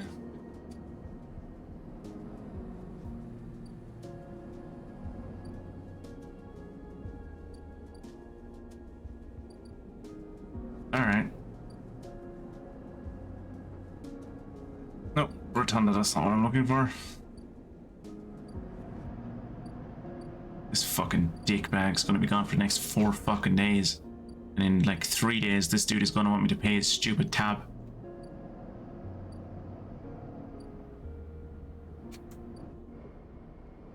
How's... You're still 1 away, right? Yeah, 1. Okay. Alright.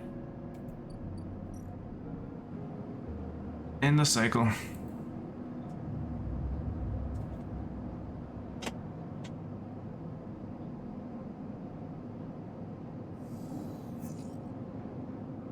Oh, that's pretty good, dice.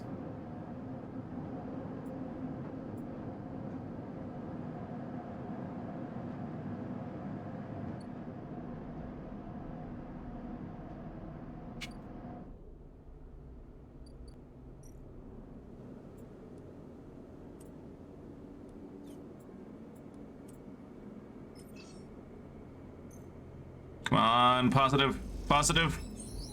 Yeah.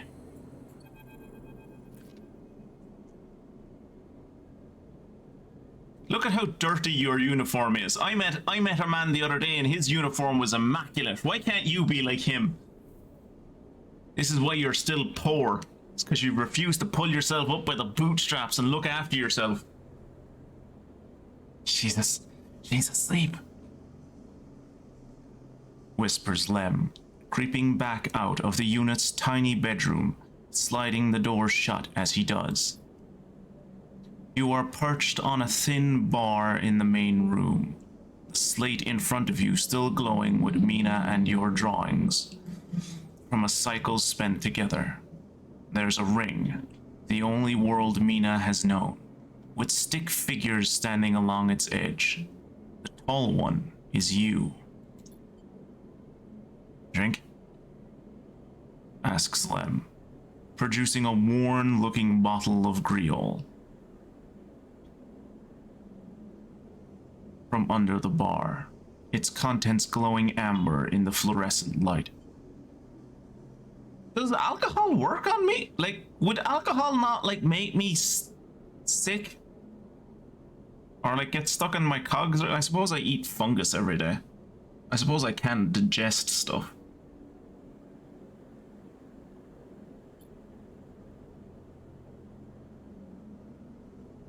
Lem nods and glugs a few fingers into a couple of metal tumblers, then sits down with you at the bar.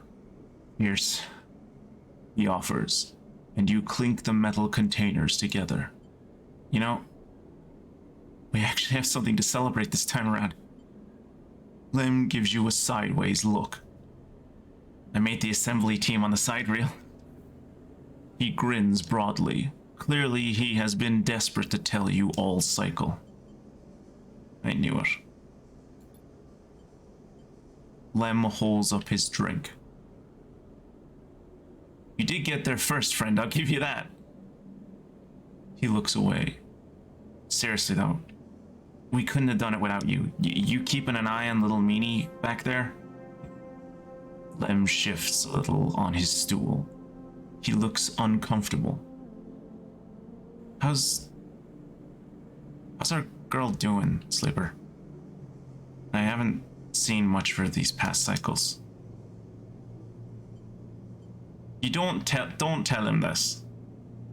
Don't tell him this. Like, this would break the man's heart. He is doing everything he can to look after this child and try to make a better life for her, and it's like, well, she'd prefer if you were there more. I mean, this is true, right?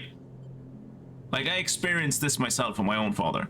Like, his only way of knowing how to show affection was to, like, work hard and, like, bring money home to pay the bills. But, like, it also meant I didn't have a father, right?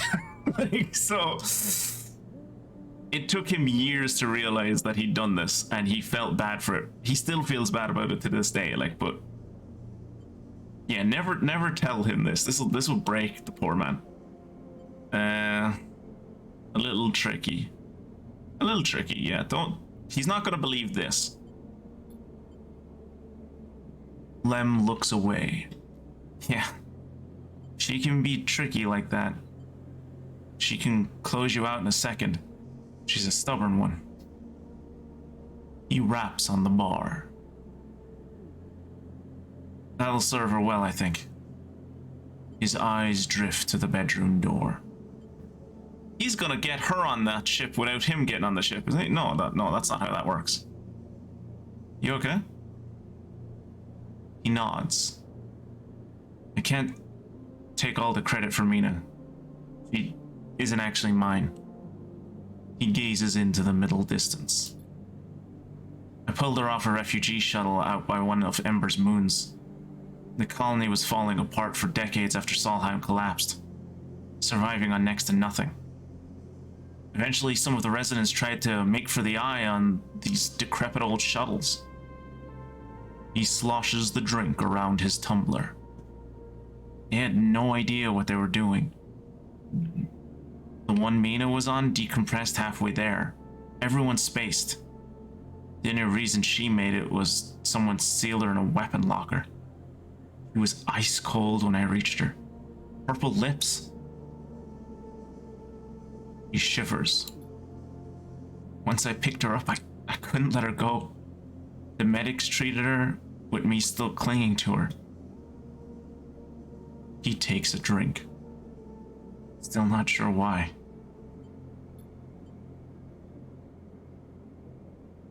He reaches over and refills his cup. We aren't exactly anybody's heroes, you understand. We're a private military, hired by the Conway to protect their claims in the collapse. Once I got Mina, that was it. I quit. I got us dumped here. You saved her.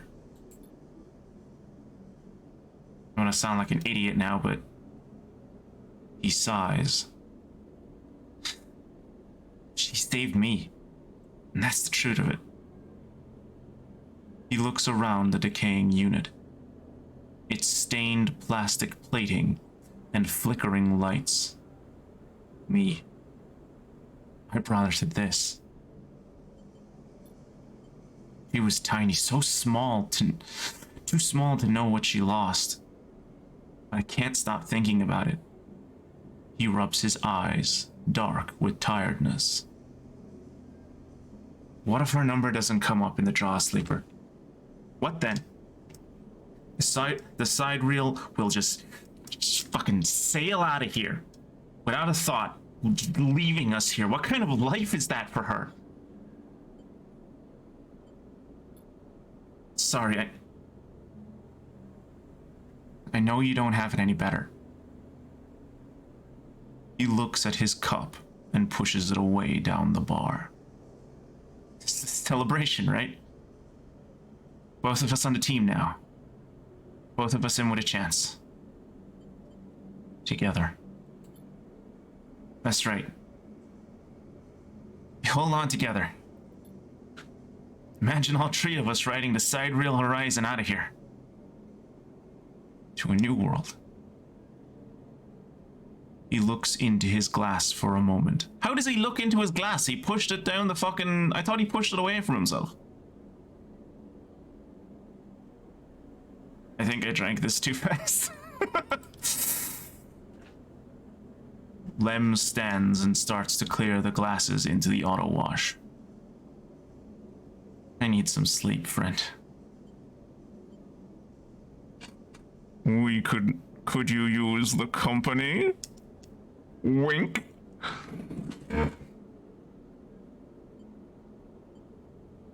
See you around. Alright then. He catches your shoulder as you turn to leave. Thank you, Sleeper. I mean it. From both of us. So I have a soldier friend. So I now have a friend who I know has military experience, who could maybe help me with a certain booty hunter that's on my tail.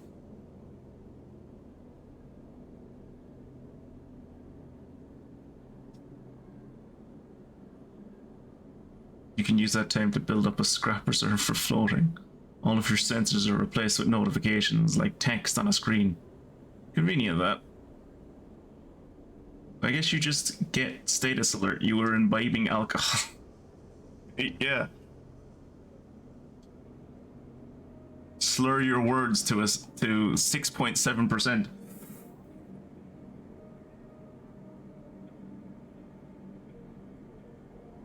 He pats your shoulder and you slip out into the dark of the walkway, with thoughts of little Mina in your mind. Nice! Helped a friend and had fun with Bun-Bun. Aw, that's a cute achievement.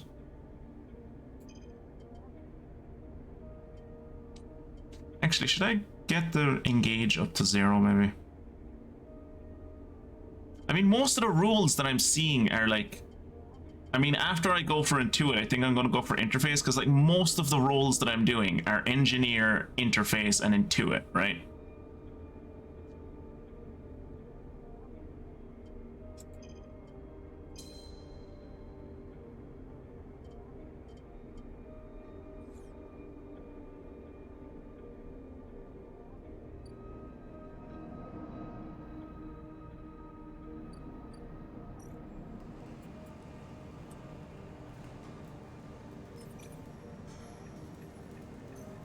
Still can't believe I only get 15 cryo for doing this. God damn it.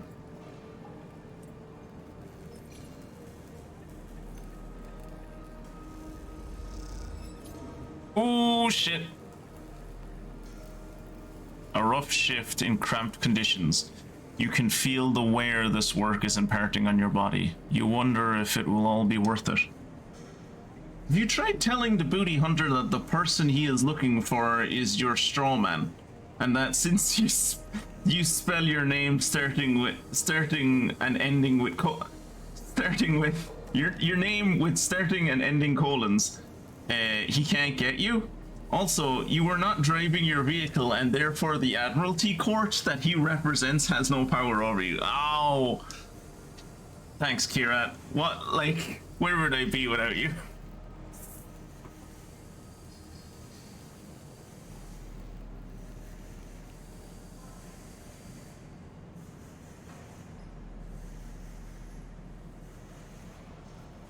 In this week's episode, the sleeper exposes joinder.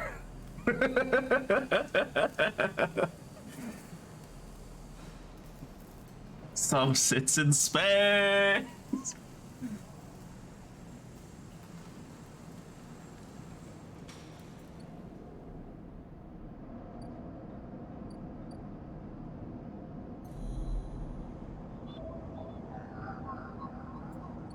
Okay, the Haven Age agents are 2 today. That's 1. It's 2.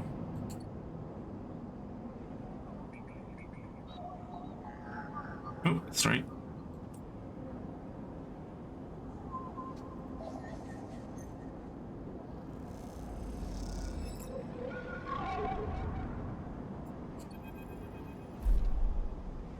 Jesus, the doggo's after me. I didn't think I was that close to getting the... I thought I had like a slot or 2 left before the doggo would show up. Okay. Those familiar threads wrap around you, bind you, test you. Entry, submit. Hunter's strange head bobs in your vision. Your ally in the sealed dock cannot save you. In that globed head, you see whirling strings of data. So many spinning there that they threaten to tear through the thin skin and whip out into the void around. What happened to this creature? The threads squeeze, and you lose any sympathy you might have had. You must escape. You lash out once more, pushing Hunter back, severing threads that regrow as fast as they are broken. As you slip away, you realize you have to find a way to deal with Hunter once and for all. This is getting too dangerous. I wonder, has it gotten to the point, like, granted, it's more than likely that I just wasn't paying attention to this, right? And I just didn't realize that I was 1 away from him grabbing me. Fine. But I wonder, is it maybe the case that, like, each time he grabs you, he finds you faster and faster the next time? So maybe I was like, I only had 3, but he gains 3 each time now or something? Or he gains 2 or something?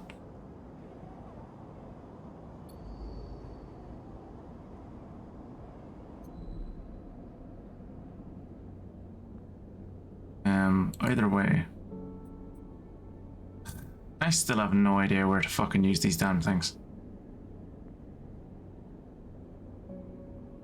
Maglocks. Maglocks. Where would I use maglocks?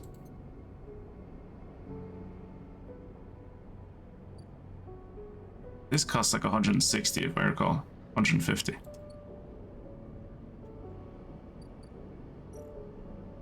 I don't have any dice to do this.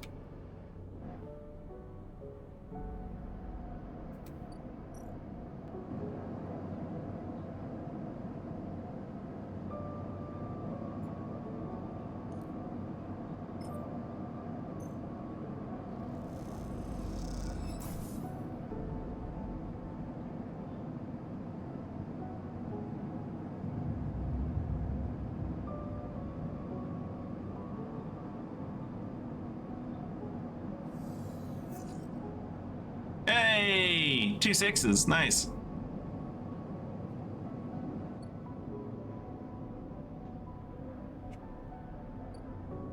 Alright, so this dude is going to want me to pay his tab tomorrow. Oh, tomorrow, something will also happen with Sabine. That's neat.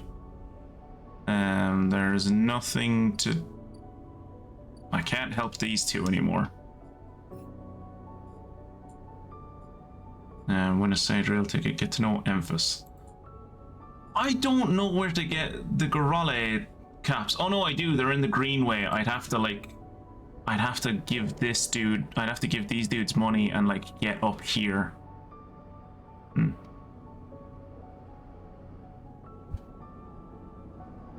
Also, I'm pretty sure I pronounced it Griol earlier, and I know that's the wrong pronunciation, but I like it, so I'm gonna stick with it.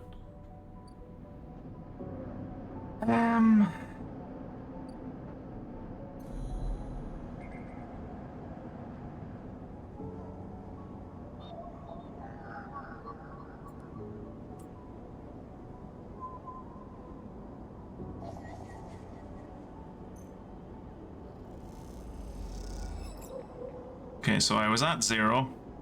I am now, yeah, at 1. Okay. Weird.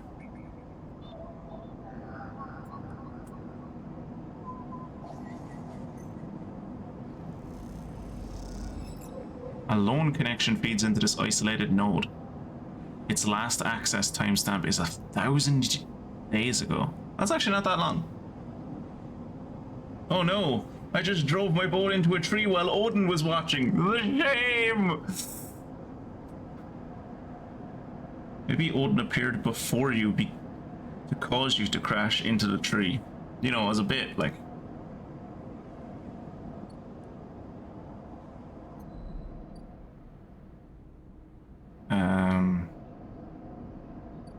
What's the data that I have?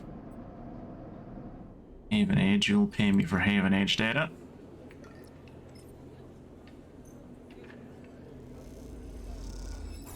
Ah yeah, I have +1 in Intuit now, so I can do this. I could get 24 cryo for doing this. That's more than I get paid on the rigs.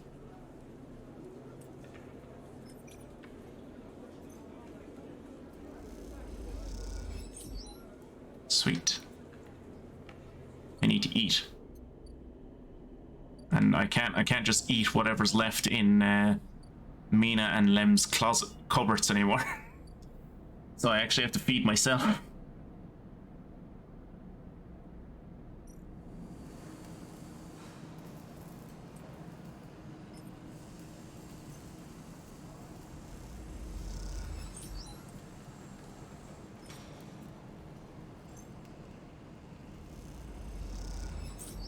Hey, we're halfway there. And we got a bit of scrap. Sweet. Alright, let's go feed myself before I start to starve.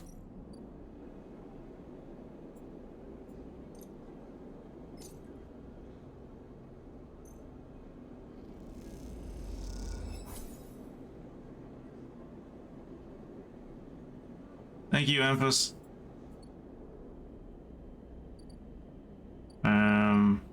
Is there anything else to do? That's never gonna happen.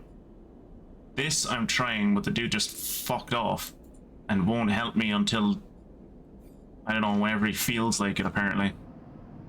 I am not a fan of Feng. If you promise to help someone, help them. Like, I hate those people who are just like, hey, could you help me out? Hey, I can help you out with this thing. It's like, oh, cool, that would be really useful. But first you got to do this thing for me. It's like, yeah, okay. And then you do that thing for them. It's like, all right, let's go do this other thing. It's like, no, you said you'd help me if I helped you with the other thing. And it's like, no, we're going to do this other thing now. It's like, for fuck's sake, no, you're just dragging me along now. Fuck you.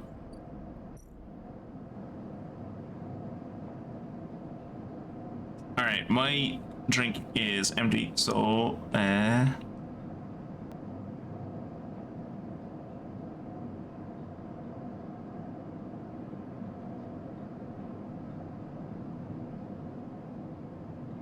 hello. Yeah, I agree with you, Jacob. You never get to you never get to fully impress like how the seriousness of your situation on him.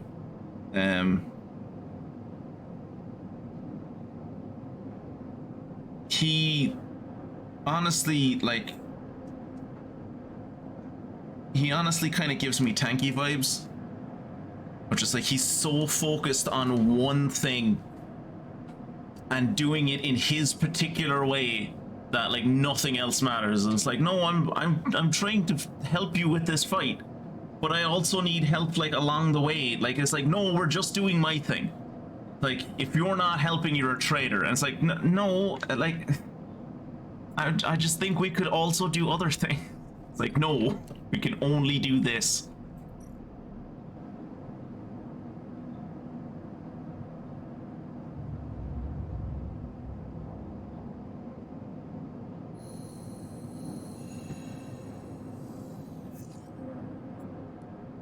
Yeah, not good, not bad.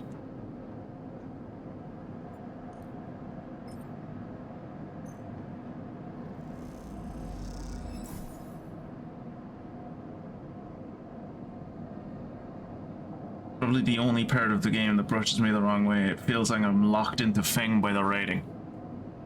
I will say, like, and I will agree with you, I've enjoyed the writing so far in the grand majority of this game. I did not like how it went with, what was his name? The booty hunter.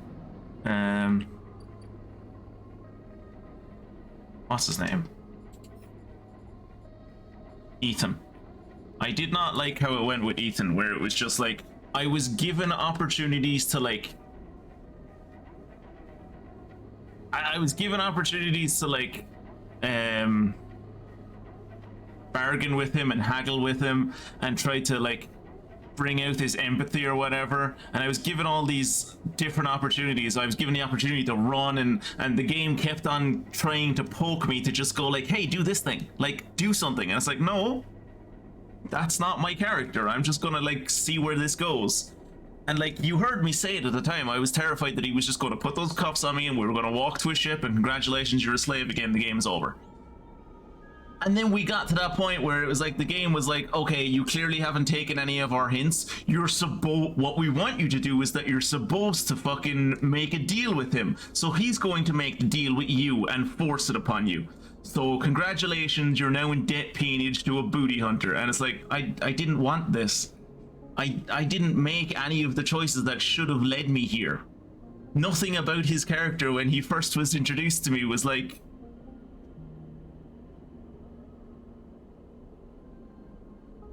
well, yeah, I mean, obviously you're supposed to dislike Ethan. He's an antagonist. But I'm wrong. Okay.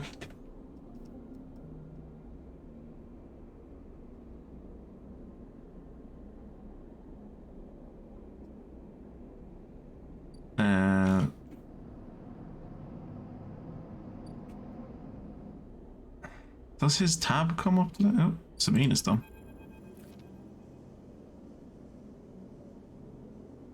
"4 cycles," Sabine said, "and here you are, right on time, with no sign of them.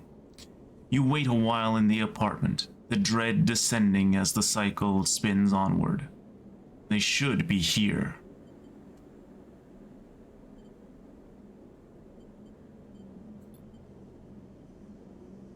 You check and double-check the terminal for messages or recordings. Nothing. Just the pale glow, the silence. You pace back and forth around the apartment, the rumbling of the station suddenly so present and loud. You go to the door and open it to an empty corridor. You close it again. You try to settle down, to wait. You sit on the bunk and stare out at the tiny room. Where the hell are they? A knock at the door. Stay still. Another knock. Whoa! Cool!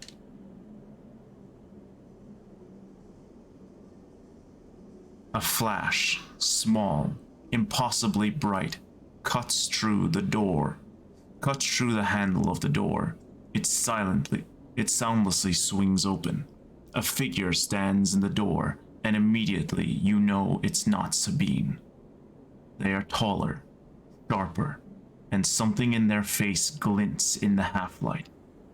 A dark shape, like a stubby baton, hangs loosely from her hand.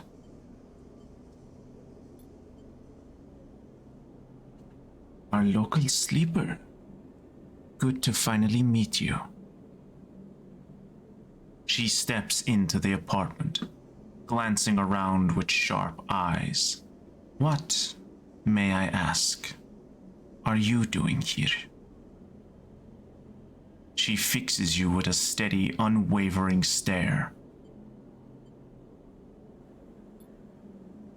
This will be much more pleasant if you remain friendly, don't you think?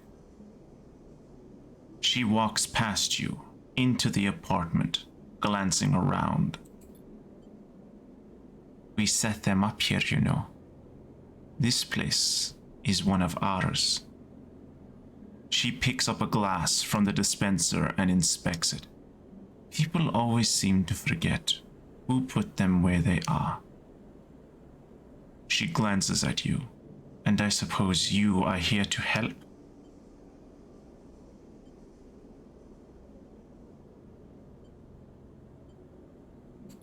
Where are they?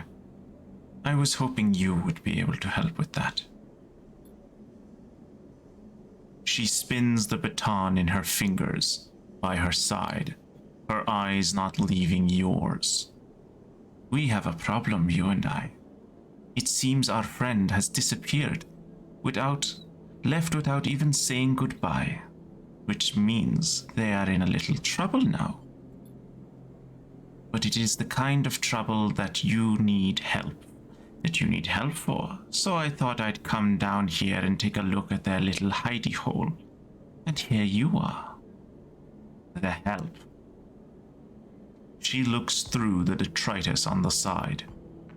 And what help? A sleeper, no less. Which I have to admit is a little surprising. It suggests to me that our friend hasn't been very honest with you either. Stay silent. She looks away. I know it won't be welcome news, but I'm sorry to report that before we got them set up here, Sabine was working for your owners. SNR. You blink hard at the news, unsure how to take it. Rabia looks away, waiting for a response. I don't care. I don't care.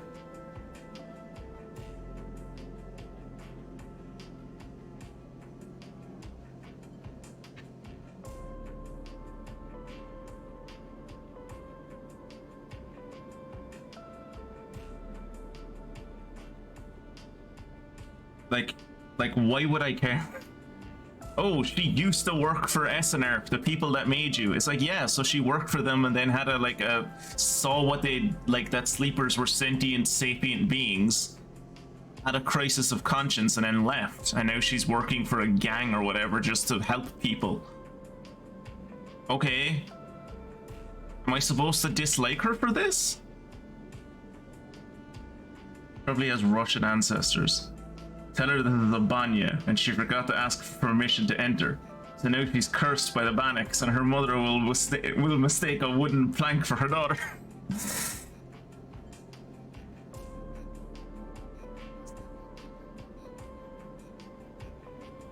She crosses into the next room, and you follow silently. Why? Why? She crosses into the next room, and for some reason you don't immediately fucking run for it. Like, the front door is open. She just went into a different part of the apartment. Fucking run, my dude. She sits at the terminal and touches her baton to one of the access ports. That's a very big USB stick, if that's what that is. A spark.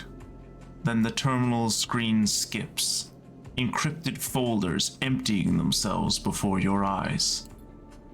In the flicker of the files, you see SNR. You see SNR letterheads and code forms, reports laden with medical data marked with the corporate logo like the sigil of some cult. Rabia steps aside from the terminal. Look all you want. Some of your files may even be in there. The volume of documents is overwhelming, but they seem to be mostly reports on early emulation tests, surveys with sleeper candidates, reams and reams of usage data. If Sabine was an SNR employee, why did they help you? Rabia reaches over and places a vial of stabilizer on the desk, breaking your concentration. It shimmers in the screen light. It's viscous, clear, crystalline. It's clear, liquid, crystalline within the glass. We will, of course, keep up the supply. We are more than able to dispense important medicines, even without the doctor. You hold it between your fingers, and for a tiny moment, you have the urge to crush this object, for the power it has over you. I'll ask Toshiro to make those a little cheaper for you. He'll be running the surgery now. Rabia closes up the briefcase lab and holds it at her side. We have to retrieve our assets, of course, but I'm sure you will understand. Rabia turns on her way out. There is no reason for us to be enemies, Sleeper. Come see me. I keep an office nearby. We have good work to do, you and I. Meet me there in a few cycles.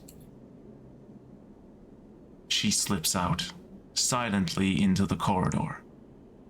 You look around the apartment and feel the fear drain out of your body to reveal the tiredness beneath. Hey, we're getting upgrade points like they're going out of fucking fashion. Jesus. This would be nice.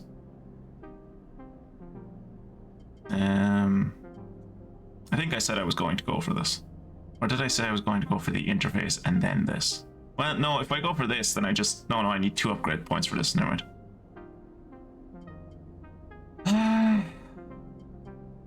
Get this up to a 0. I really don't see the point in getting this up to a 0. I think I'm going to try to get my interface up to a +1.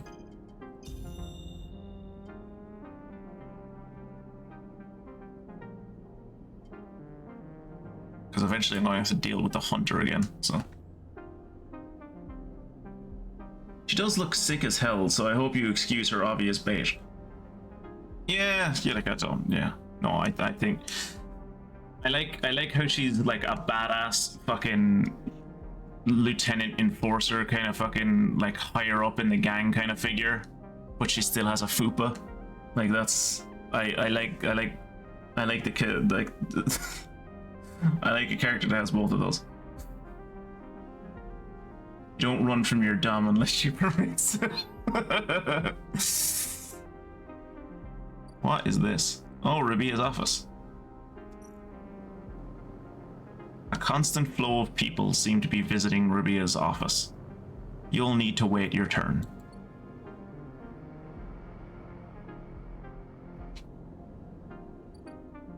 So how much does this cost now? This now costs 80, so she knocked off 20%, not bad.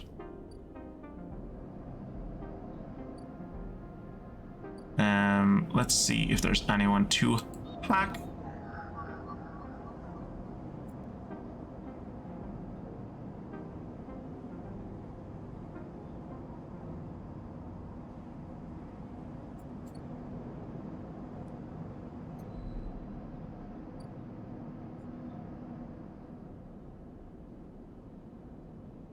Why can't I look at my character?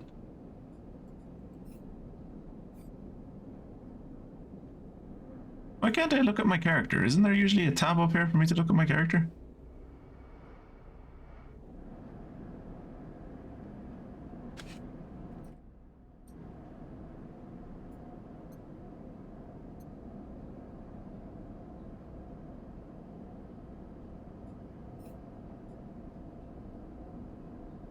I've done a good few.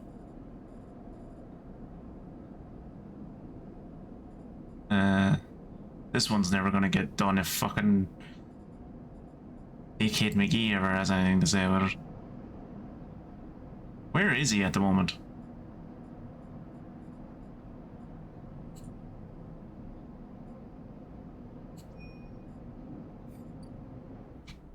Nowhere?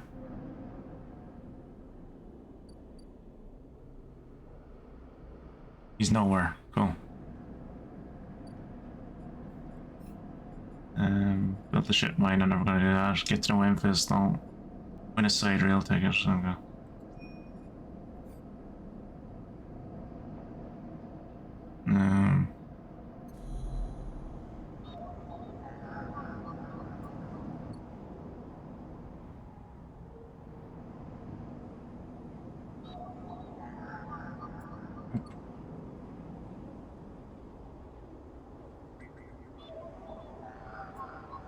There you go.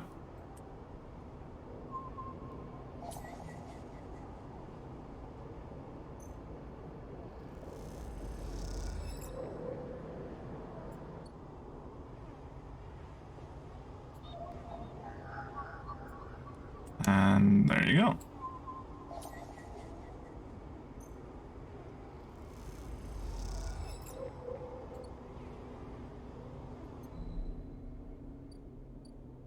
Alright, I can sell Yatagan data down here.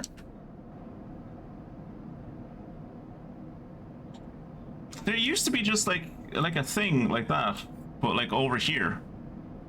And I don't like it's just not there for some reason.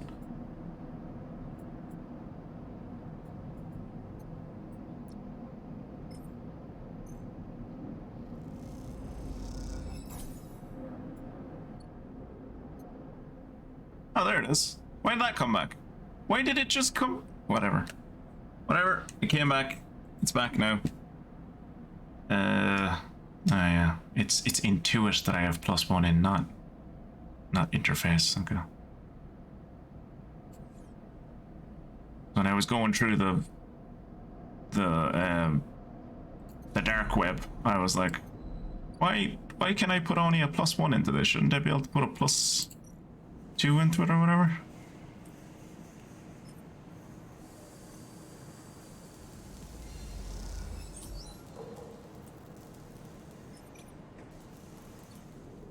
Oops.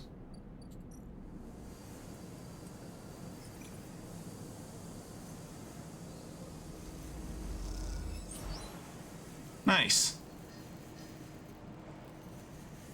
This seems dangerous though.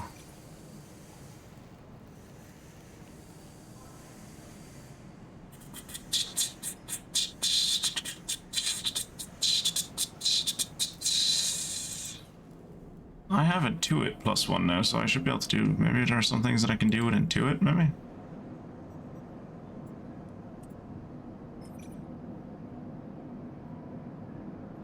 Worst thing that happens to me is I maybe lose some energy. Right? Yeah, you'll lose energy.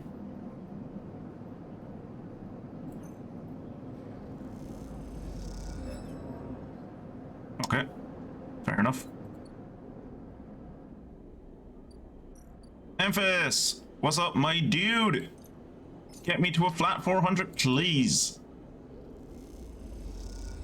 Because I didn't earn any scrap today, and I feel terrible.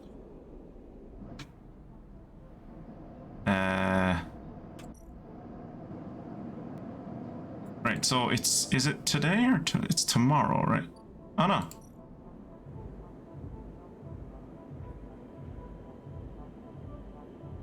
Ethan says you have 2 cycles to pay his tab. He calls it being fair-minded.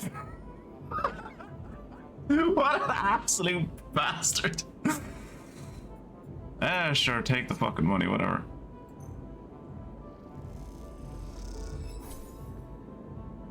I probably shouldn't have paid that tab until, like, there was only 1 day left. To get me more time to build up more money, because I assume when I roll over to tomorrow, that tab is going to restart on the 4 bracket. I probably should have waited to do this until tomorrow. Well, lesson learned, I suppose. I can't believe you just did that. Ethan's mocking laughter comes from along the bar.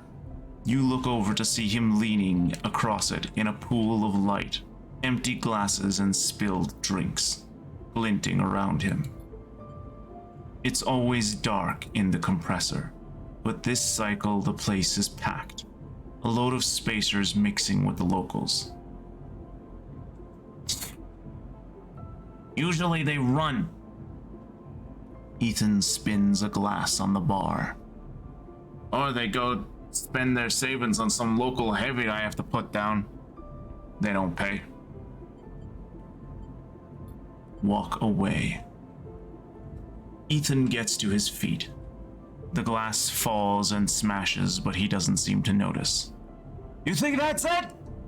One round of drinks and we're even? Sleeper, come on.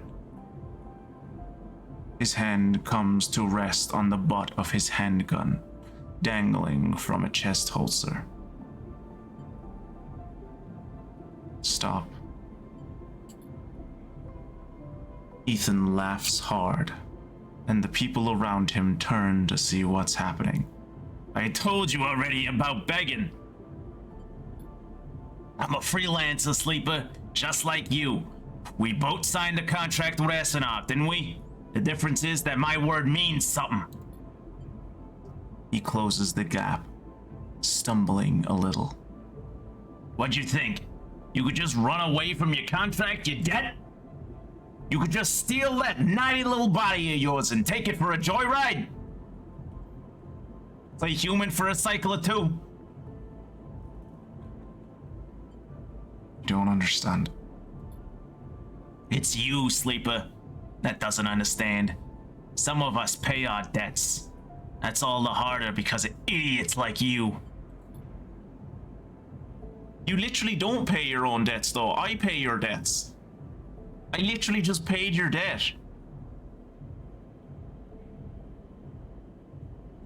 Though I should thank you. Ethan nods, his head heavy, for giving me such an easy job. I'm used to outlaws, you know? Real bounties. If I knew catching saddle escapees like you was so easy, I would have changed clients ages ago. Someone shouts from the back of the bar for Ethan to shut up.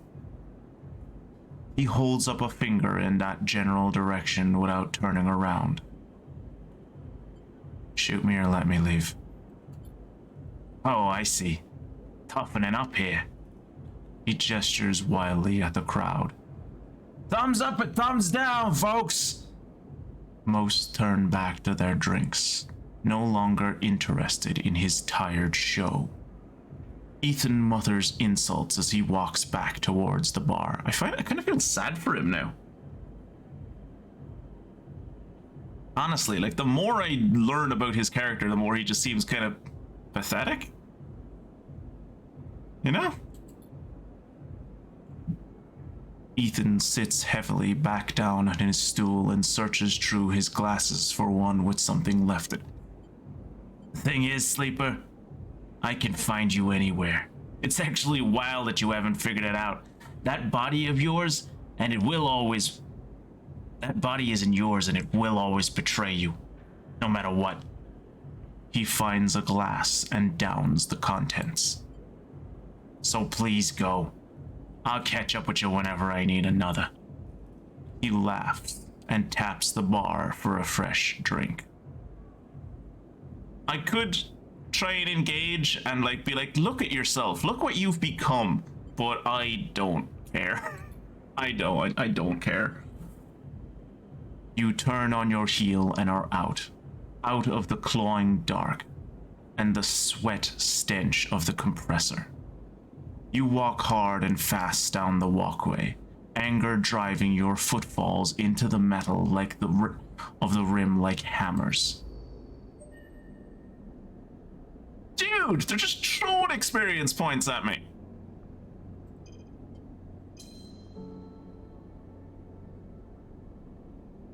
Got a casino ad as I loaded into the stream. Confirmed Twitch advocates for gambling. I mean, yeah. Yeah, definitely. No, Twitch definitely advocates for gambling. Also, I don't know if we can blame the Twitch for advertising to minors thing. Advertising gambling to minors thing, because I think we can all agree, and maybe Mia will prove me wrong here, but 100% on Mia's account, she probably has herself down as like over 18. Like, it's just what teenagers do. They're like, what year would I be if I? What year would it be if I was 20? What year would I have been born if I was 20 right now? Or they just say that they were born in like what I used to do when I was a teenager and just say, oh yeah, I was born in 1922.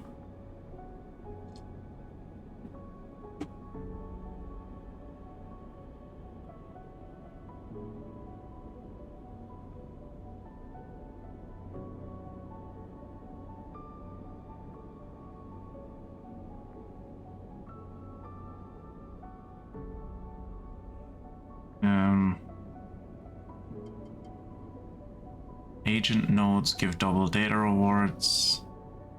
Reroll. I think this is what I'm going to try and aim for next, and then we'll go for this, or mostly for the +1, I suppose. Actually, no, I think... Okay, so we're going to go for instant karma. And then the next thing we'll be aiming for is, like, getting this to not be a -1 anymore. And then I think I'll head towards getting this to be a +1. Because the sunbathe thing would be nice. Maybe. I'm kind of upset that people will use my birthday to pretend to be 18 soon.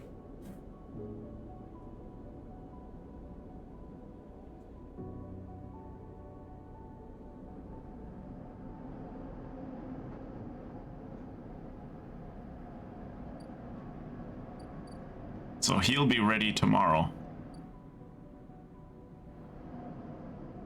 I don't think I have anything. Do I have anything to sell? No. You know, this dude only costs like 58. So I'm gonna go visit the greenway and maybe get some of those mushrooms for Emphas.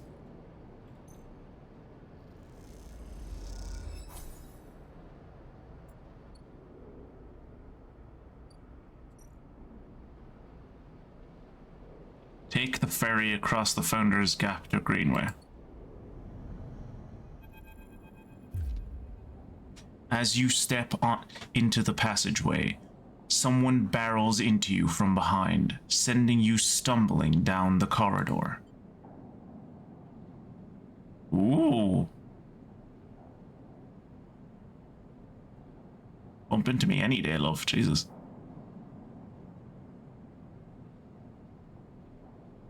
As you turn to see an unfamiliar spacer laden with heavy gear, she steadies herself, staring down at you as if daring you to respond. She adjusts the strap on her shoulder, barely giving you a second look before setting off down the corridor. How would you pronounce that? Eshi? I'm gonna say Eshi. Stubborn XXPR spacer. Yeah.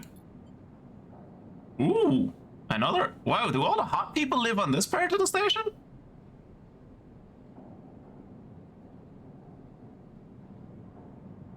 These are expansion characters. Come back to them post everything else.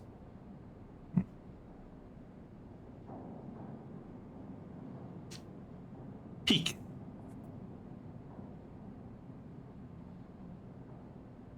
Sorry for her. A second spacer smiles at you apologetically. She's on a mission. No, she's on a mission. They shrug. Not a problem. You're sweet. Peek! As she stands further down the corridor, glowering at her friend. She chops at the air, pointing down the corridor to whatever end she is rushing to. Peek raises their eyebrows at you.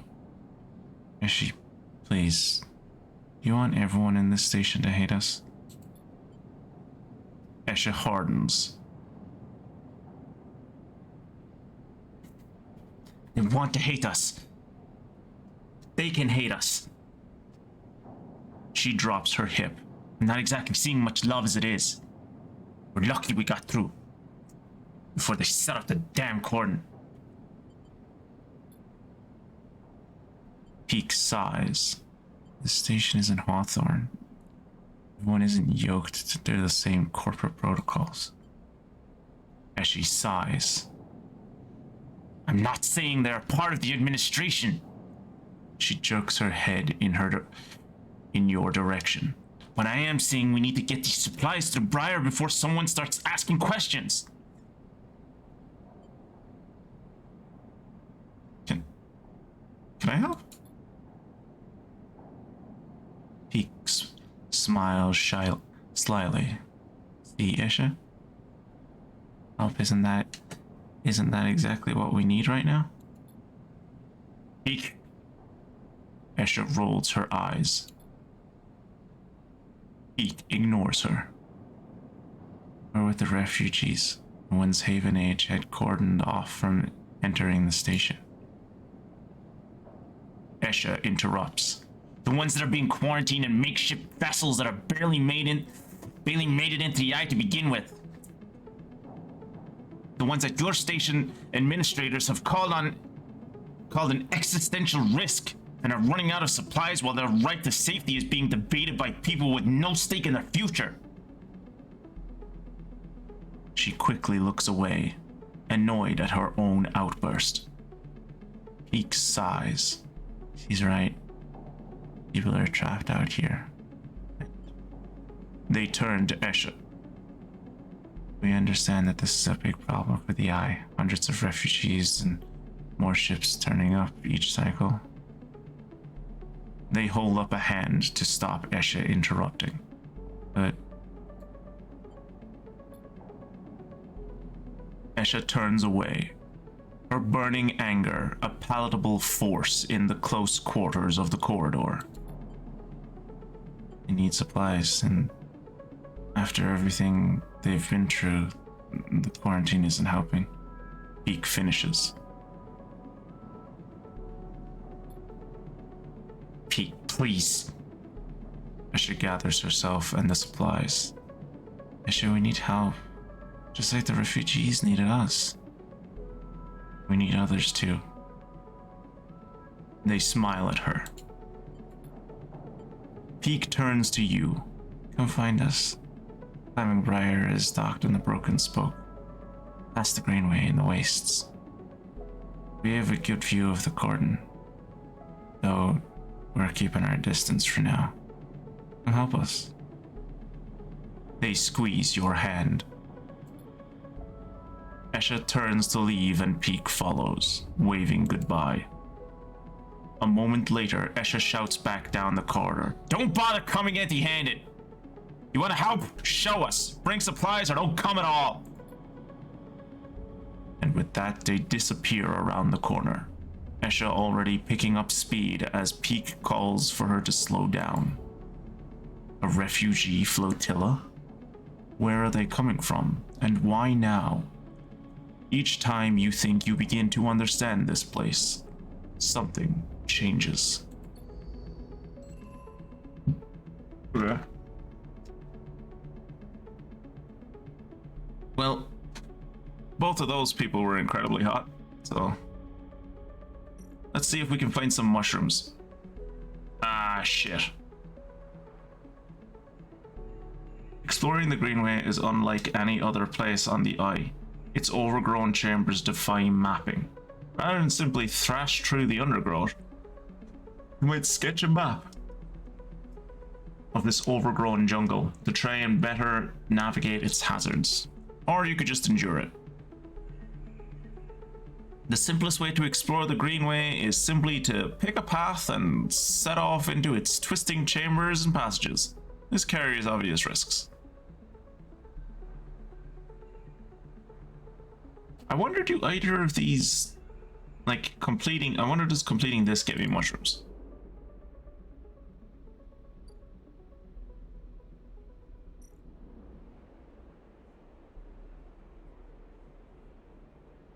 The only way to become part of the commune is to work your way in through a long service. It isn't for everyone. It's definitely not for me, anyway. It's definitely not for me.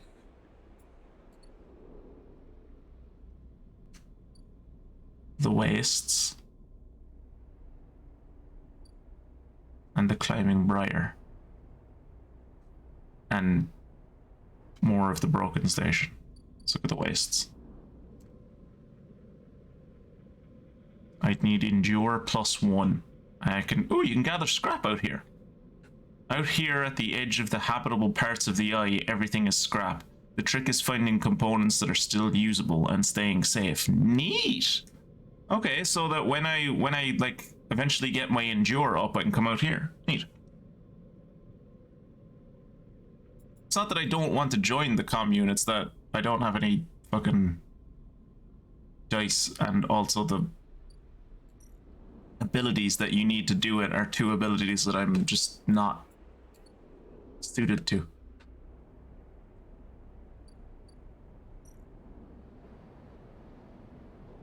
Well, coming up here was interesting, I suppose. Not as productive as I was hoping, but yeah.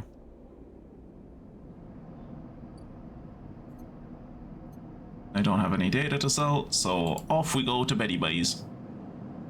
And I didn't get any scrap today either, which is unfortunate. One sec.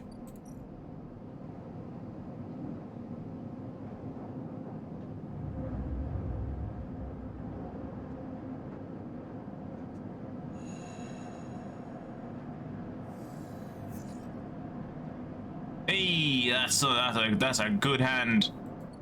That is a good hand. God, I don't want to deal with Harden. I just want someone to take the tracker out of my bottle. Jesus. Surely there has to be one other person on the station that could do this besides this fucking dickhead.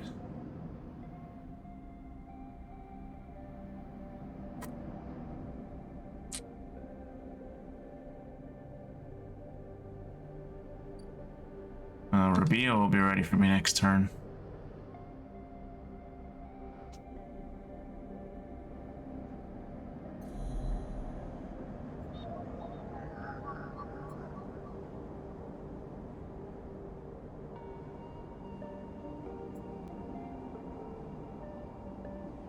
So it could be a 2 or a 3, I guess?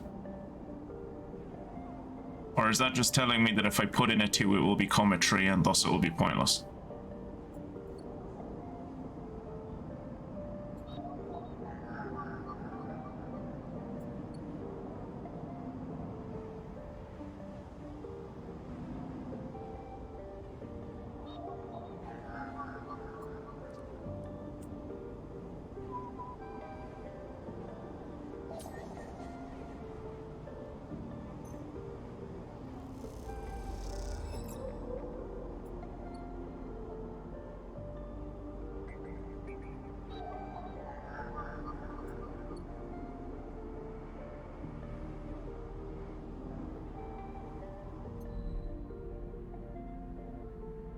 A 2 or a 3, okay.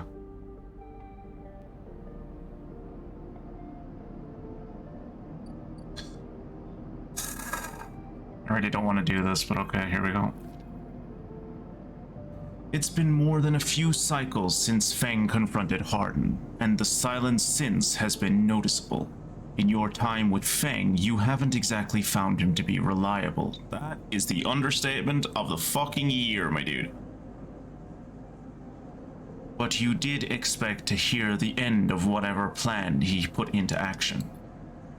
But if he won't come to you, you think as you approach the Haven Age building, then it's time to come to him. After all, he did promise to fix your tracker, and you are getting nervous. As you approach the bay doors, you see them wide open. The light pouring out of the once dark room. Stacks of servers and terminals sit outside the bay, suddenly robbed of their mystery in the bright flood lamps. A figure in Haven Age security fatigue steps out of the bay as you get closer, carrying a stack of hardware. Walk the fuck away! This already looks like trouble. You lower your head and shift your direction as smoothly as you are able. You again. Hardin is there, leaning beside the bay entrance so calmly that you barely noticed him. He has a slate in his hand, an inventory of seizures scrawled across it. Predictable. Further evidence of Feng's collusions. You see another security officer come out of the bay and take notice of you. Where is he? Feigning ignorance, or perhaps just abandoned. Hardin shakes his head. I believe you should choose your conspirators more wisely. I almost feel sorry for you. Hardin pushes away from the wall and comes closer. Don't worry, Sleeper. We have all the evidence we need. A confession won't be necessary. He gestures around at the stacks, spying on fellow Haven Age members, hoarding Solheim materials, an obsession with corporate data, and it speaks for itself, does it not?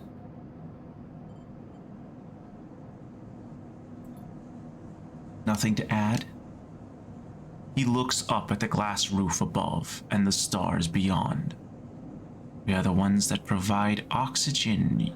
We are the ones that provide the oxygen that you are breathing, the light you are seeing, the systems you use every day to live out your cycles. This place was hard fought for, Sleeper. It took work, diplomacy, and strength to stop the Eye descending into chaos after Solheim collapsed. Not blind conviction or self-interest. I hate these people.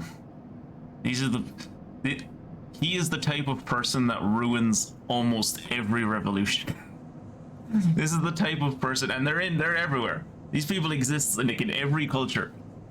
And every time there is like an uprising or a time when people are about to make their lives like a little bit better, these fuckers step in, the fucking moderators, and just go like, the revolution has done enough.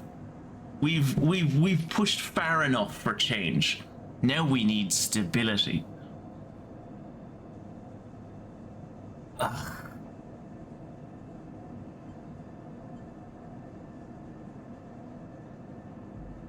You're the self-interested one. I'm not gonna say Feng isn't selfish because like he is, right? He might have a noble goal, but that doesn't mean he's not selfish. Like again, as I mentioned earlier, he's a tanky.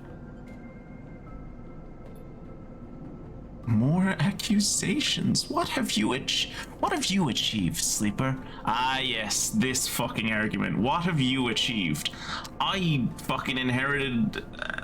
I inherited loads of money from my parents, and I like knew whose arse to kiss, or I got the proper fucking oratory skills in school, and like failed upwards.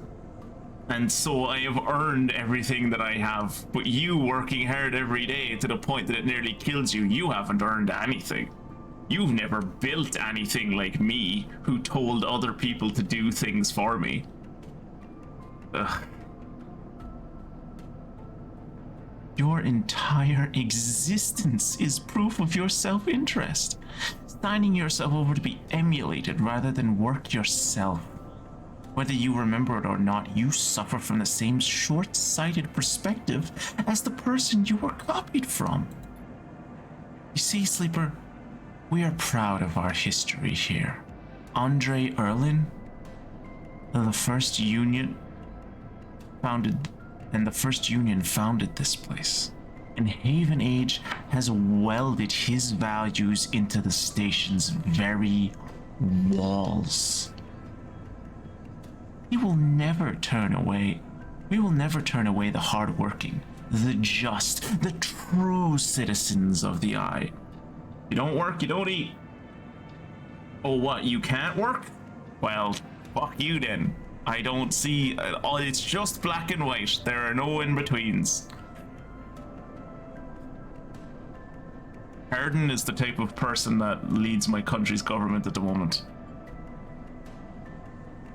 Herden is the reason. The people like Herden are the reason that after they lifted the eviction ban in April, 400 extra people are now homeless, and they're like, well, it wasn't so bad. The left said there was going to be a tsunami of homeless people. It's like, motherfucker, there's 400 people extra on the fucking streets. How is that not a tsunami? What is wrong with you?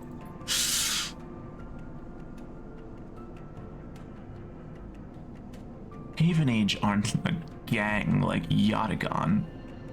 We aren't pirates like half the spacers you'll meet in the hubs, or esoterics like Haifa radicals in the Greenway. We are the true backbone of this place. Proud and true. We named Erlin's Eye, Sleeper.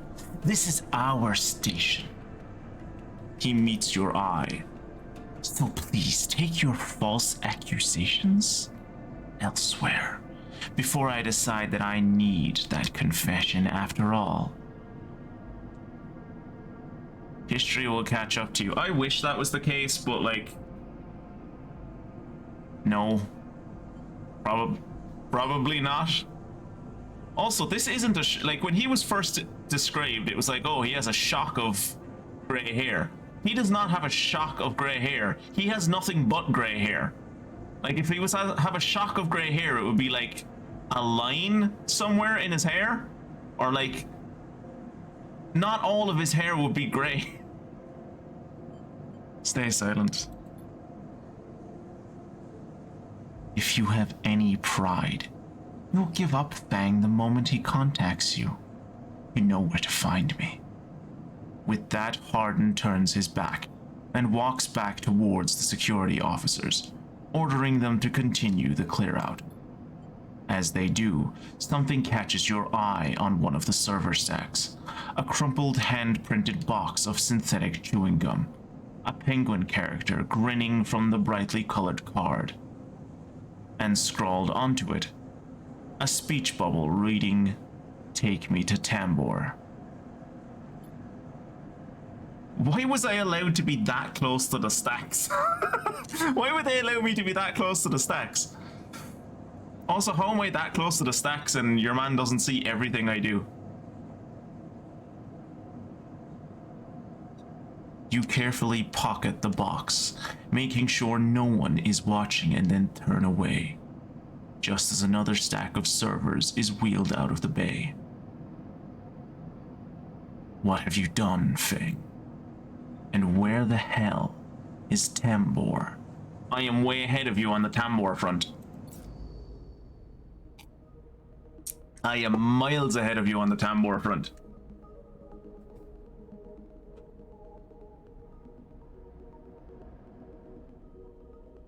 Let's go meet this idiot.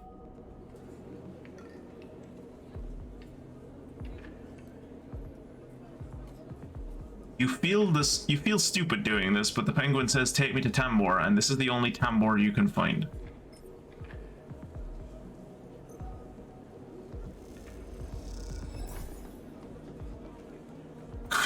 Good, question marks, great. I always wanted question marks. The waitress looks at you with suspicion as you hand over the box. Is this the right place? As you go to leave the Tambor tea house, a hand falls on your shoulder. Oh good. Oh good, he gets to play out his rebel in the shadows fantasy. Brilliant. Sleeper. Fang hisses behind you. How did you find me? Aaron has your hardware. Don't worry about that. Fang smiles. He has no idea what to do with it. Fang guides you down a set of stairs to one of Tambor's lower levels. The tea house is stacked with curved mezzanines, all connected by a central atrium. The levels are filled with makeshift booths and bars, and conversation bounces busily off the metal walls. Fang sees you looking around. This place used to be a fuel tanker's Used to be a fuel tanker's main drum. It's the name. The tea house is a bit of a misnomer, though. You can't get anything the eye offers from this place. But real tea, you can get anything the eye offers from this place, but real tea isn't exactly readily available. So it's called the Tambor Tea House because a tambor is a fuel tanker's main drum, I guess? I'll take your word for it. He picks a booth. It's self-fashioned from some old salvaged tank or container, lined with spongy insulating foam, and collapses into it. He looks around furtively. Don't suppose you've seen any Haven Age types. They don't usually come out this far. Only you. Huh? Not anymore, I'm afraid. Suspended without appeal. Turns out Hardin has someone's ear. He grins. Doesn't bother me though. It shows we hit a nerve back there. He picks a scrappy hand-scrawled menu from the table and tosses it over. What are you drinking? Why are you so calm? Do you know any reason I shouldn't be? He leans in, suddenly concerned, and then waves the idea away. Hold that thought. Let's order first. Fang is right. The menu is ridiculous. There's at least 10 different infusions of which you can't make out. But the paper is dominated by an extensive complement of esoteric alcohols and cocktails. Black tea is listed, without a price, as a seasonal specialty. So you ran at the Hardin? Was he pissed? Fang doesn't wait for an answer. That snake is so self-righteous he might actually believe that Erlin would approve of his meritocratic bullshit. He taps the table. If Haven Age was like it should be, like it was founded to be, they would have shouted him out at any council meeting he dared to mention. He dared to mention true citizens.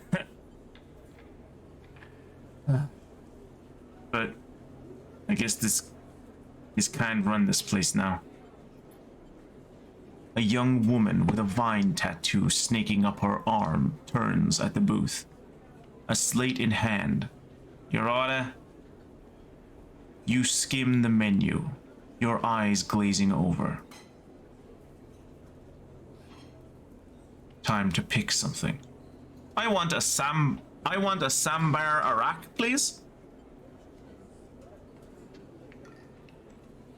Fang raises an eyebrow as she notes it. And you? She begins, looking to Fang, and when she sees him, she suddenly stops. What the? Fang shrinks a little. You're supposed to be working. This is your shift. He grins sheepishly. Stay out of it. Stay out of it. Look, Jeanette. Let's just say this is my break. My friend here has been through a lot. Jenna looks between the two of you. Cough. Just cough. Jenna gives you a look like hard vacuum. 2 minutes, says Jenna, pointing at Fang. And only because I don't want to get dragged into whatever this is. She gestures at the table and walks off. Does that mean I'm not getting my, Does that mean I'm not getting my Sambor Arak? I don't think I'm getting my drink. What? Fang stretches out in the boot. You know how it is. We all have to eat. Plus, he leans in. This is the best place around here to find a person to find a person you might be looking for. What? Feng sighs. Remember that web of connections that Harden pinged the moment we confronted him? Those are his collaborators. And if we want to understand what a Salheim executive might be getting up to on the eye, those are the people we have to find. Feng is almost whispering now. There's a couple of them. I suspect they're in the low end. Almost like everyone in the low end comes through this place one time or another. He brings a modified slate onto the table. I've set this up so that when anyone in the network signature I'm looking for comes into close proximity, I'll mark them. Once they're marked, we can break through their access protocols and get the good stuff inside. We just have to find them first. Hence, me moonlighting as a waiter. Suddenly a smile grows across his face. Wait, I have an idea. Ah, fuck. Look, I can't cover enough of the low end on my own. So far I've had no matches in this place. Two of us, we can cover more ground. When are you going to help me? I have done so much for you. When are you going to help me? You promised you'd get this tracker out of me like over a week ago. Hello, Funguson. What did I miss?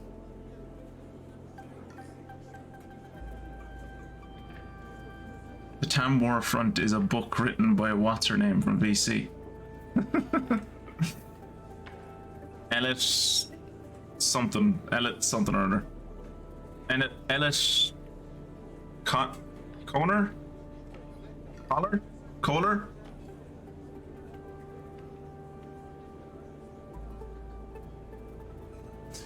Your drink is gonna get spat in if it ever arrives. Ooh, Funguson, yeah, you should come here, you hang around and I'll show you in a second. We're gonna go eat you. We're gonna eat some of your brothers and sisters.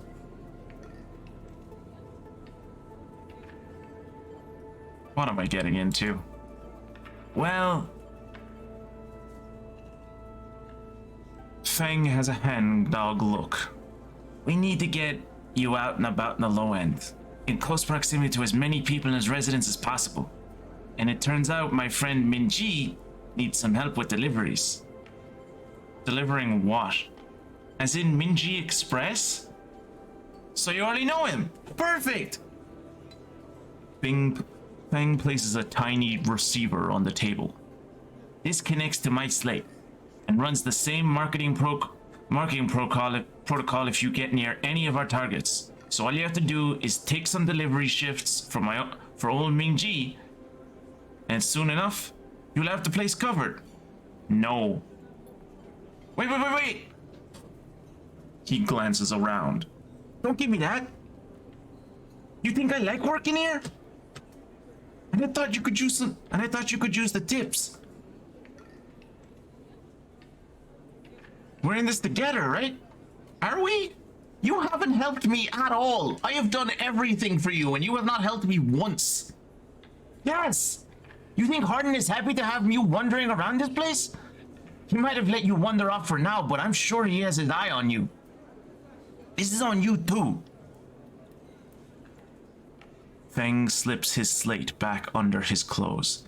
Just head on to Minji Express, take a delivery shift and we'll see what shakes up. You manage to find anyone and extract any data, bring it right down here to me. They had me on double shifts, so it shouldn't be hard to find. Jenna walks past, carrying a tray of drinks, and sharply catches Feng's eye. I don't think she's bringing your drink. He stands. I think it's time we call this meeting to a close. You grab the receiver from the table and slip it into a pocket. Why am I continuing to help this fucking asshole? I wanted to call her Elliot Schultz, but I know that ain't right. It might be right, because like she had like her married name and then her maiden name.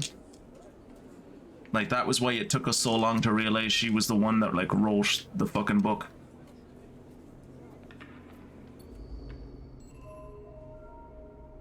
Oh no, her name was Ellet. Her last name was Ellet. Her first name was Irene. She was Irene Ellet, and then she became Irene Kohler. Yeah. Yes, Funguson. Yes, it is. Choose your own adventure with dice. Here. I'm going to order some fungus just for you. No, just Irene Ellet. I was wrong about the Schultz bit. Emphasis spiced fungus is one of the few things potent enough to stimulate your limited taste sensors. It's incredible stuff. It's incredible stuff, alright.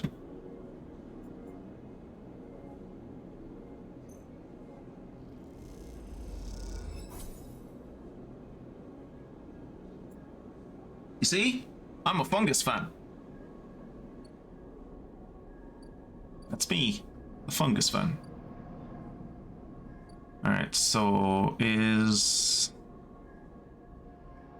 Okay, so Rabia will be available to talk to me tomorrow. What data do I have?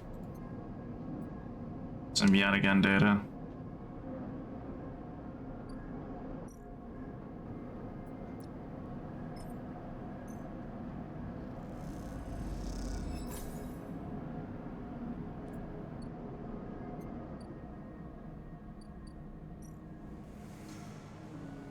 I think if I catch a few shifts in here, I might actually be able to finish off this thing.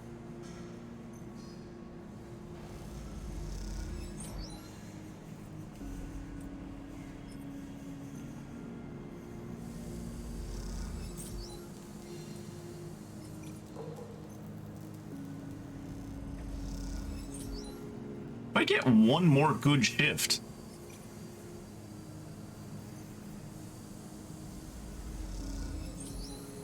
nice. Cool. I remember when I saw this wheel the first time, I was like, Jesus Christ, it's gonna take till the end of time, but it's not actually that hard.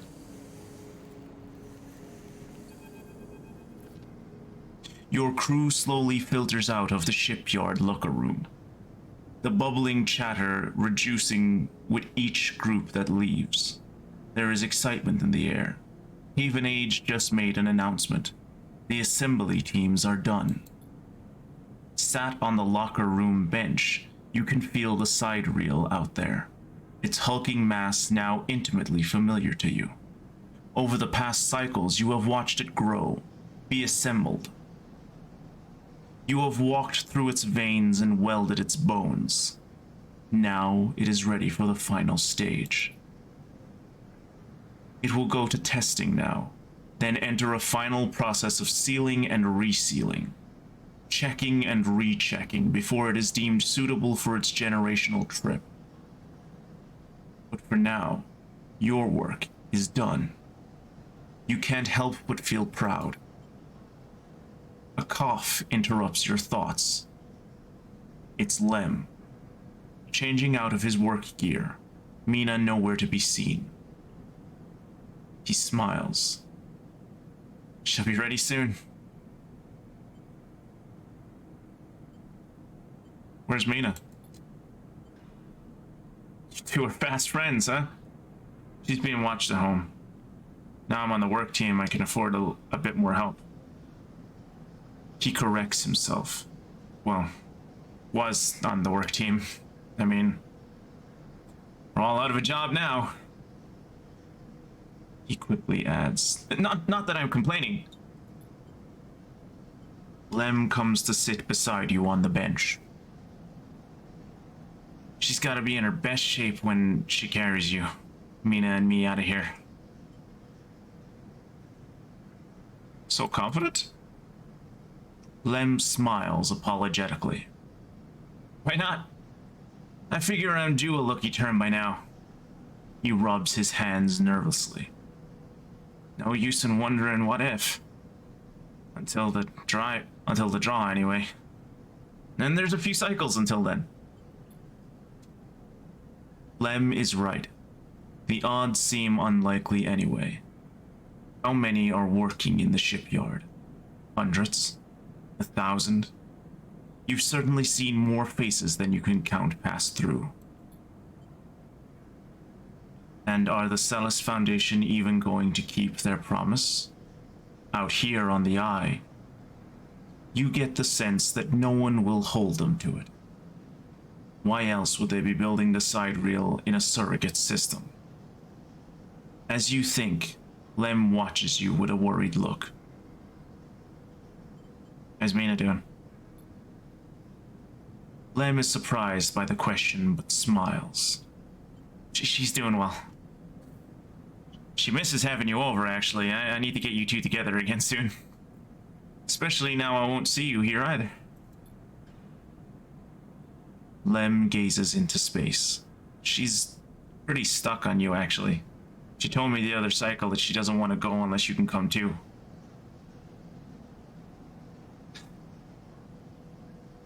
You ever been in a thunderstorm, Sleeper?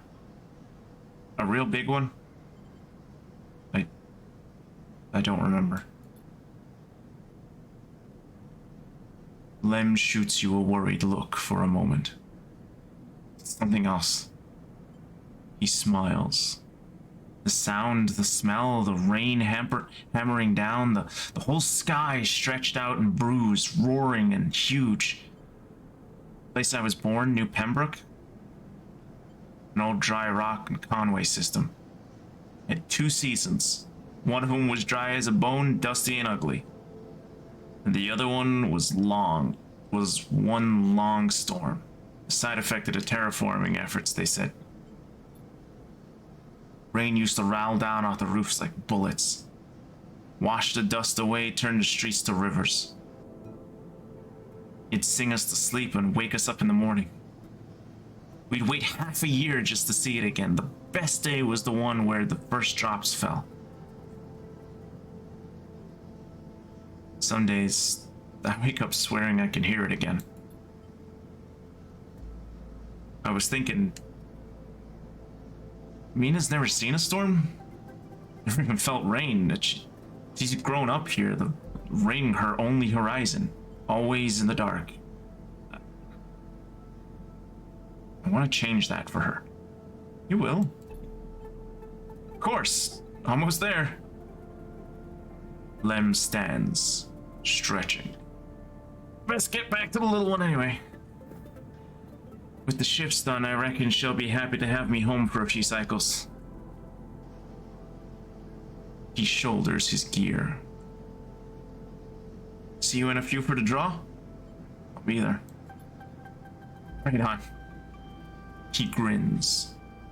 Lem leaves, making you the last person in the cavernous locker room. As you sit, you think about the rain, and a little hope creeps in. Is it possible? Could the sidereal really take you to a planet, a place with weather, with skies, with life? You get up quickly before you can think about any of it. It's too soon to hope. Too dangerous. There's work to be done. I guess that wasn't a drive. Okay. Lem, or as I like to call him, walking misfortune flag generator. Oh, poor Lem. So what, like 6 days? Yeah, 6 days until... 6 days until the lottery happens. 6 days to kick this fucking dickhead up here in the fucking bollocks to fucking get the tracker out of my head so I can leave.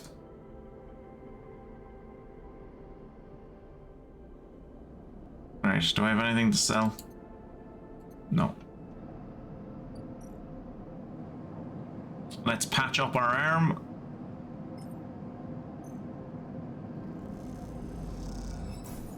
Go to Betty Boys.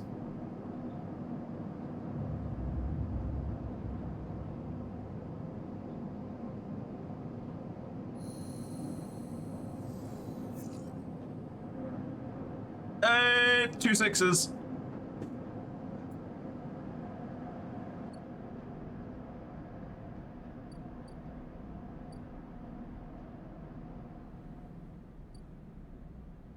Oh, look, it's turned on its side now. Cool. It's fully made. Neat. What's this then?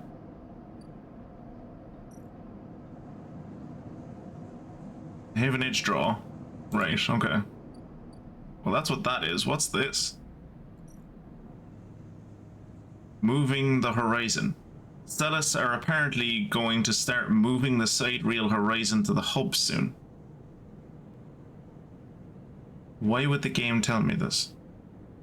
Unless there's going to be a case where, like, the lottery happens in 2 days, and both myself and or Lem don't get on the ship. So then it's like, alright, you now have 3 days to, like, smuggle yourselves onto this ship.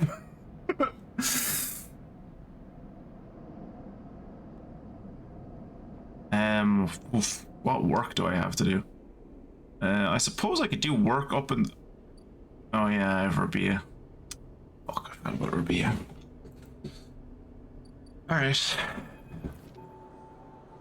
As you approach the address Rabia gave you, a heavy hand falls on your shoulder. What's your business here? The enforcer grips your shoulder, giving a hint of strength her implants give her. As you turn to see the same subsidiary eyes as Rabia and Toshiro, glinting like mirrors on her cheeks.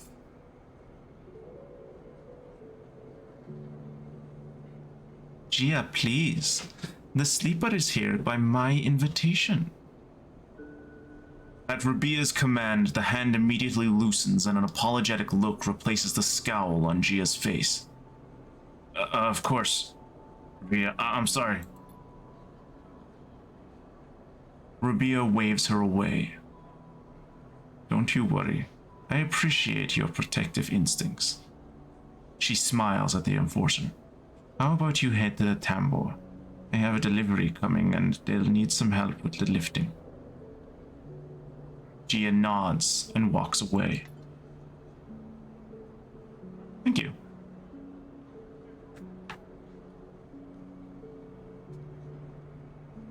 So, sleeper, you came. I'm glad. It didn't feel like an offer. Oh, I'm sorry for that. She smiles, a tight smile. You have to understand, finding you there in Sabine's unit, I wasn't sure where we stood. There are more than a few people on the station who would rather I was dead. And I had to be sure you weren't one of them. I'm not trying to kill anyone. Well, I might actually be currently contemplating killing Feng.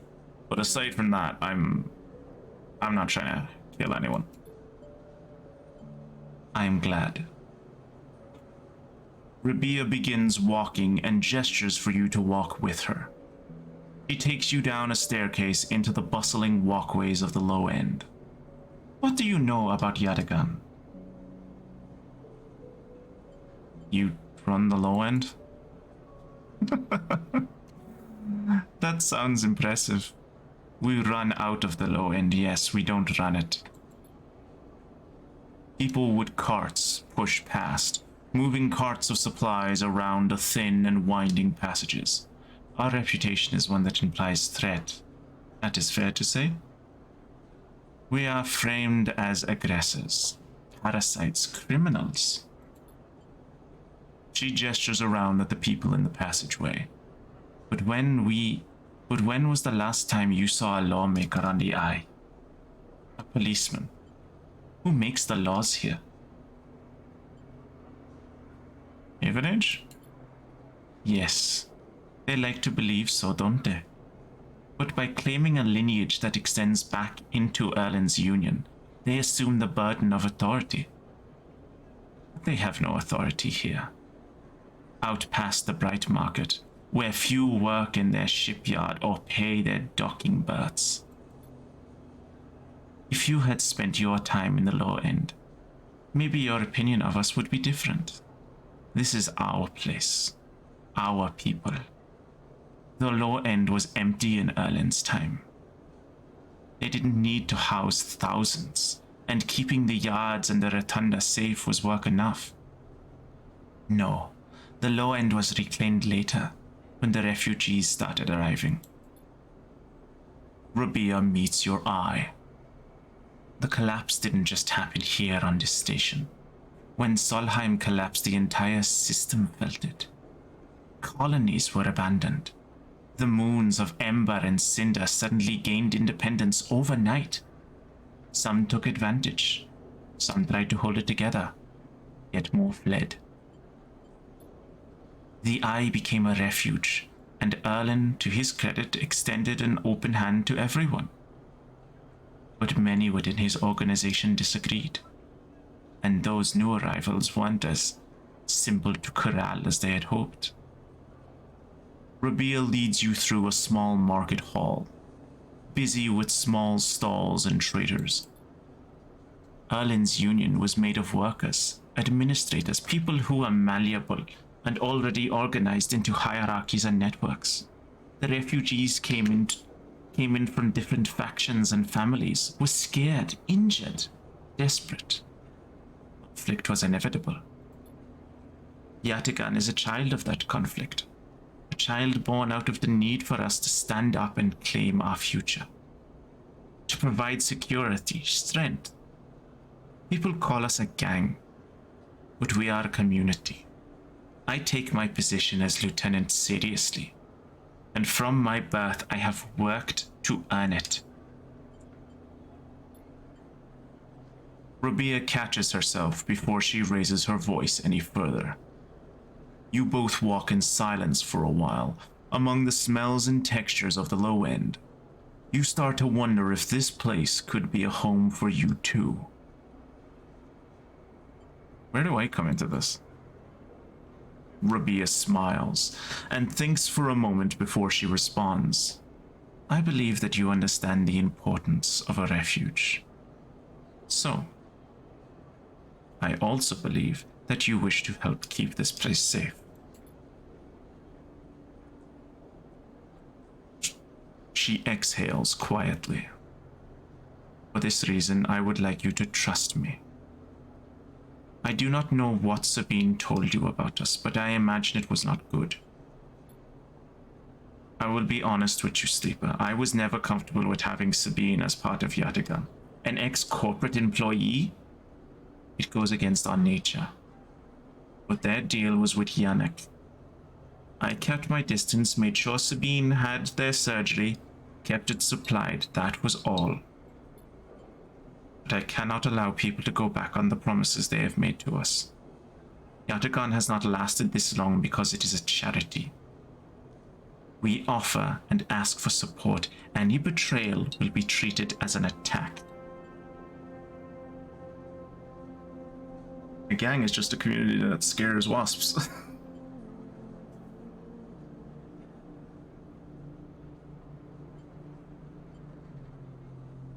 Who is Yannick or they were trapped? I feel like I want to keep this lady on side. Like, I don't want to raise her ire, so I'm just going to ask who Yannick is. Like, I could say, yo, you know, Sabine was trapped. They were desperate. But, like, they're not going to see it this way. Like, Rabia isn't going to see it that way. Who is Yannick? Yannick is one of the heads of Yatagan. They guide us. He is the newest to be elected. He is an elder. I don't trust any of you. So, I'm gonna go with Sabine suspects something or she found something. Because and granted this woman may be like, she may have just like completely conned me and I may be in way over my head here, but I get the impression from this character, from what I have seen so far of her, she is a true believer. And if something is shady is going on, she will be, I think she could be a useful force to help stop it. Rabia comes off as relatable and personable, where Sabine comes off as very cold and aloof. I'll agree with you on aloof. I don't think I ever felt like Sabine was cold. I felt like Sabine was awkward. And calculating? Calculating is the wrong word because it has a negative implication, but I feel like she was more kind of removed, but not like on, like she didn't choose to be removed. Gives her accent that you gave her did a lot of favor. Yeah, fair. But like, yeah, I think, in my opinion, from what I've seen, I think Sabine means well. She just doesn't know how to communicate with people really well. She's very good at doing a task, but she's not so good at like dealing with people on a one-to-one, you know?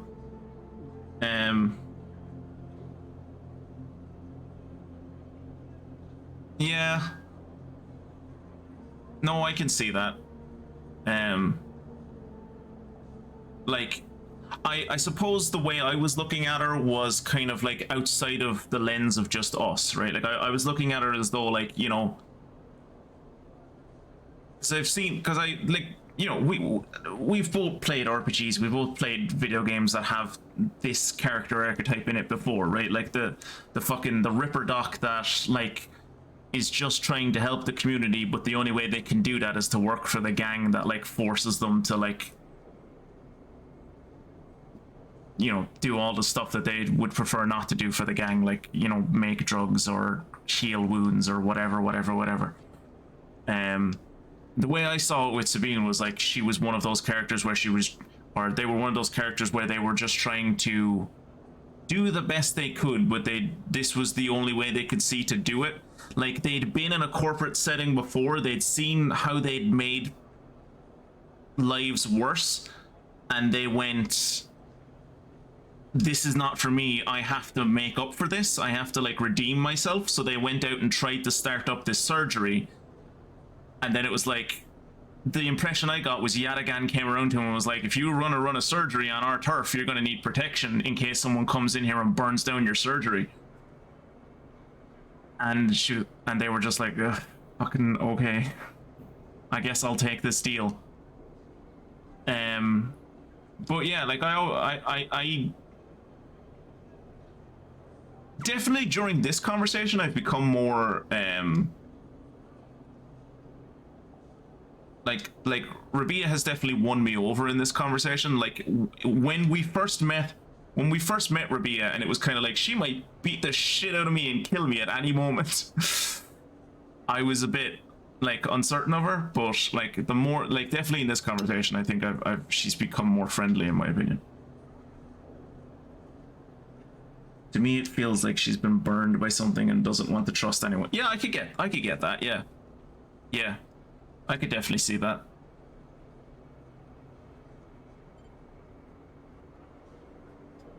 I'm saying like that despite all of that, like despite like, you know, the fact that she's not easy to deal with, she doesn't trust easily and all, etc.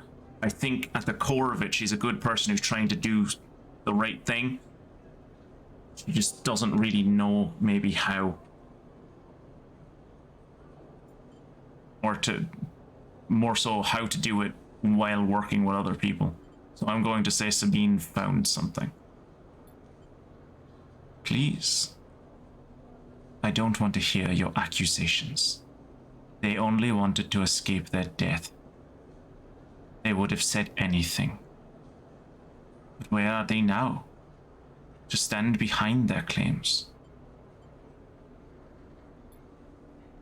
You realize that Rabia has led you in a loop, and together you both come back to a staircase, to the walkway where you met.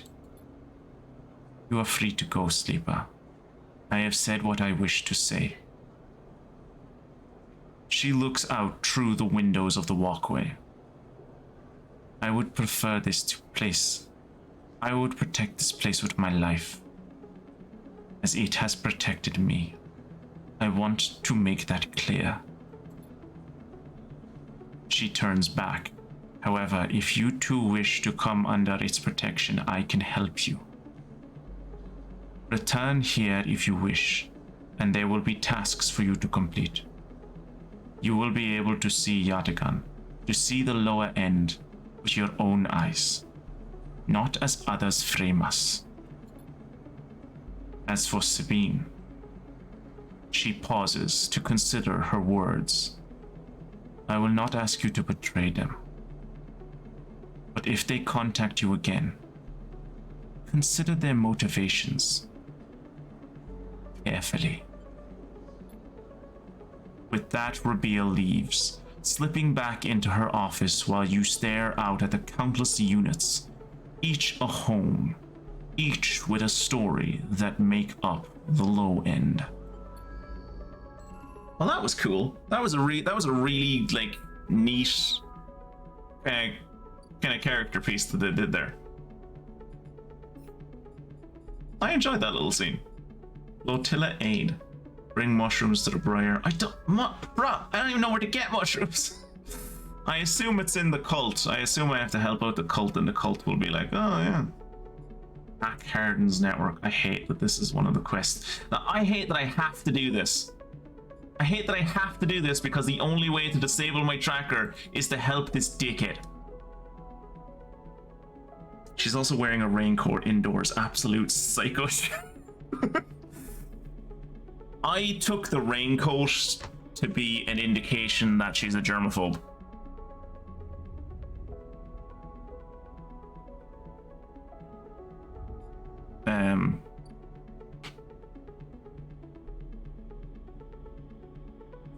Maniacal, I see your little stream avatar.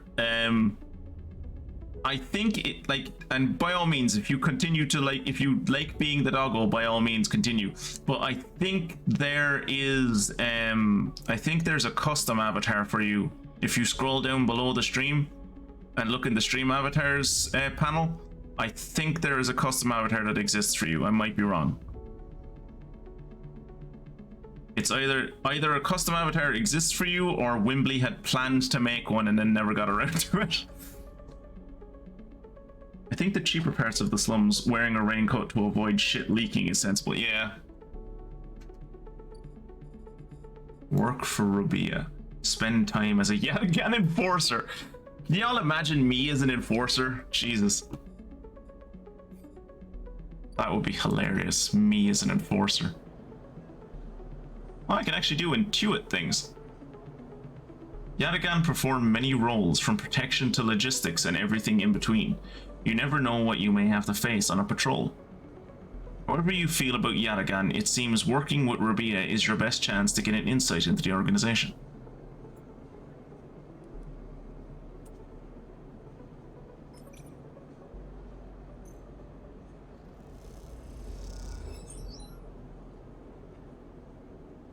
Not bad. I mean, there doesn't seem to be any point to do this anymore, except to level this up a bit, I suppose, but I don't want to waste the energy. What does this give? Scrap components. Aww.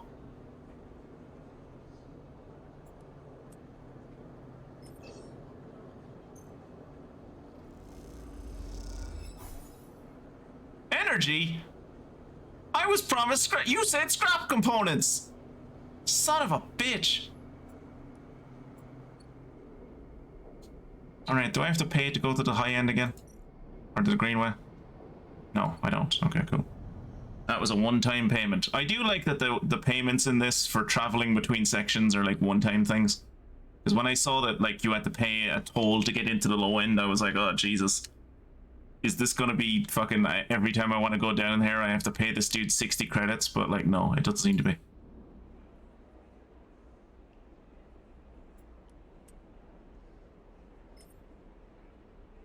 I'm assuming these are the people that I need to work with to get mushrooms.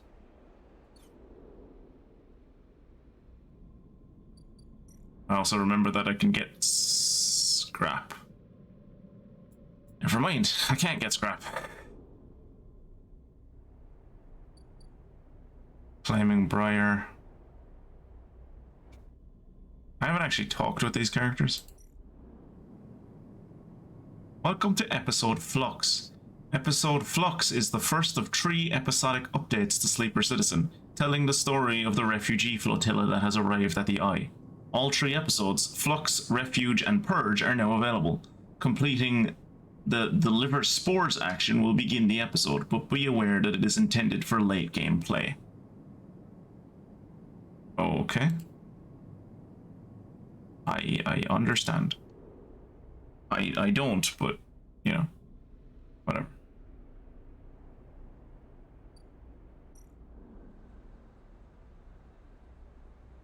So you're saying if I do one of these, I might be able to get a fungus?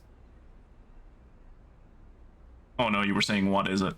Yeah, this is just explore the greenway. Which, you know, why not?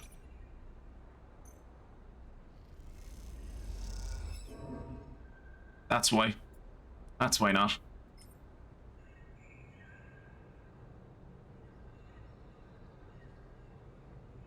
Actually, if I could spend this here, or I could go back and work for Yadigan again. I think I'll go back and work for Yadigan again.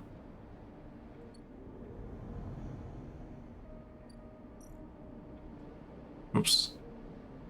Leave. Because, like, what is it that I need to do for this dickhead? Locate Harden's low-end agents. How? Oh yeah, I have to do these fucking things. God damn it. I think you can get fungus here. I don't know how backseaty you want me to be vis-a-vis progression and things you can do. No, you're doing well at the moment, Jacob. You're finding a good middle ground at the moment.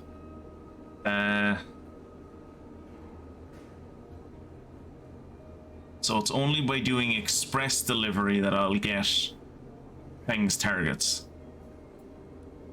Of course. Of course it would be through express delivery would be the only way I need to get targets. Because see, what I'm worried about at the moment is time. Like, I'm worried about... And as I said earlier, like, it's probably going to get to the case where, like, the lottery goes out and either I get on the ship and Lem doesn't, or Lem gets on the ship and I don't, or neither of us get on the ship. Like, I don't think there's any scenario where both of us get on the ship, right? But I am kind of worried about, like, this timer running out and me not having enough of this, like, not having this done so I can't disable my tracker. So I get on the ship and then, you know, this dickhead just follows me. Like,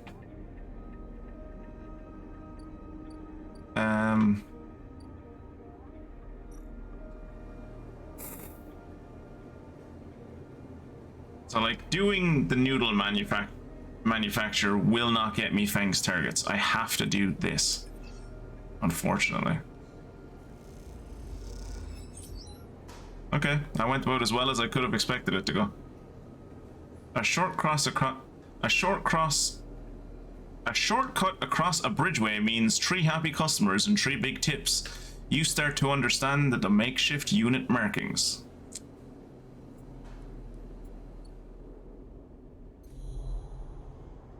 Oof, I probably don't want to do another one of these unless I absolutely have to, because Hunter is really close to capturing me again.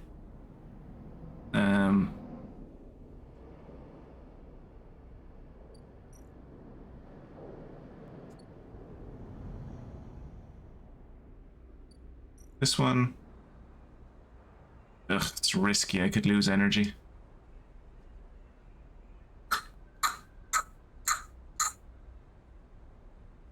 How much does my energy go down by when I sleep? It's 2, right?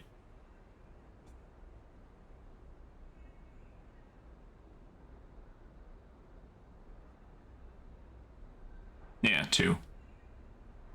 The Feng might not be the only way to disable your tracker. If you think he's unreliable, you could fuck around elsewhere and find out. True. Again, the only thing that I'm worried about is that the time aspect of, like, I could fuck around and, like, learn about different parts of the place. Like, one thing I've never done is explore, like, the low end. I can explore the low end that I've not gone to explore any of the places that I could explore because I wasn't built for it. Like I wasn't geared towards that. You can also instantly buy more with cryo, so energy loss is just cryo loss. Yeah.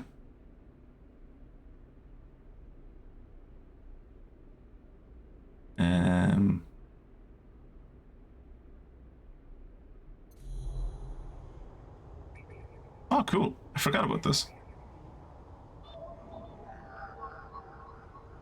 The entire greenway is locked down, shrouded in a dark cloud of shifting currents. What's happening here? Ooh. Interessant.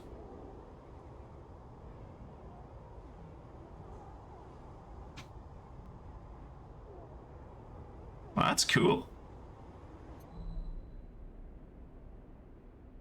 I like that. That's neat. Let's look into what I can explore back down the bottom.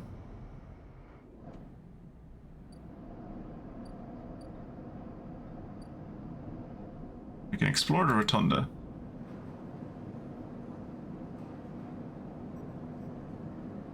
Haven Age run the rotunda and their security watches the docks. Better to avoid attracting their attention. Or dock watcher. Getting to know the rotunda doesn't just mean new places to visit, it means keeping your eye on new arrivals too. And then it was like, isn't there one of those for the low end? Yeah. Play Tabla or block maintenance. And with this I'll get low ender, which I had apparently been putting time into and had forgotten.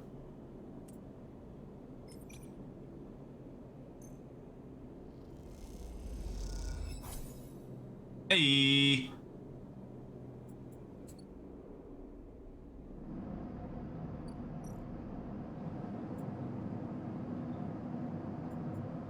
This is gonna hurt me for a while because I don't work on the hulks anymore. I don't get scrap occasionally, so I can't heal myself, which is kind of a bummer. I think you were doing block maintenance to farm spare parts. Really?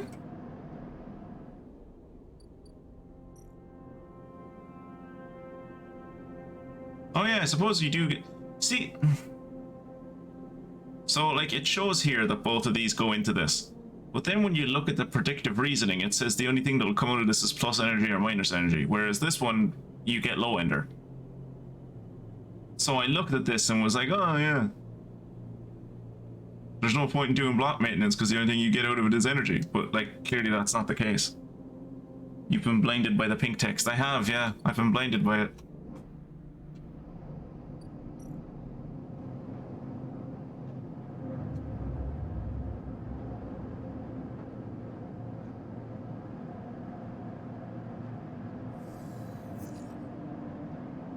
I get why we're not getting them anymore. It's because, like, you know, they were there to establish that the dark net of the station, like, exists or whatever. But I'm sad that we don't wake up anymore and get, like, expository dialogue about, like, you know, you wake up standing up in your cell looking at a wall. Like, and, like, you have a weird dream about being in the ether. I miss those. Those were fun.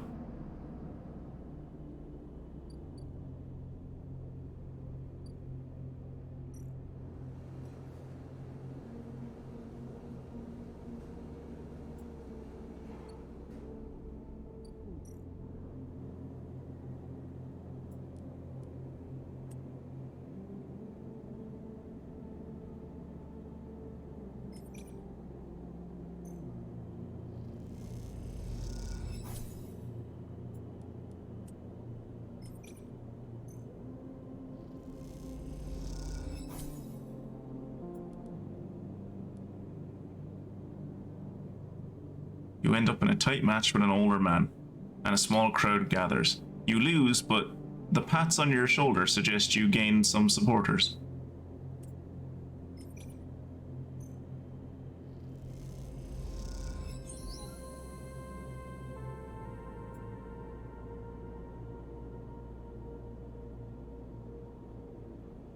I booked... Yeah, no bother.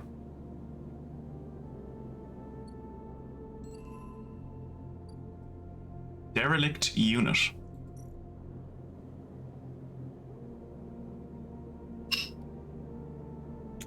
This half-built unit looks long forgotten, a project that never made it. With enough scrap, you might be able to seal it up, so I'd need 4 scrap to fix this place. Okay. Ooh, caster. You cross between 2 walls of units. One, the cavernous streets at the center of the low end. The pressurized bridge is full of the clack of Tavla, the shouts of children, the whir of air filters. Sleeper. You turn to see a man sitting at a Tavla table alone. Wait, that's just backgammon!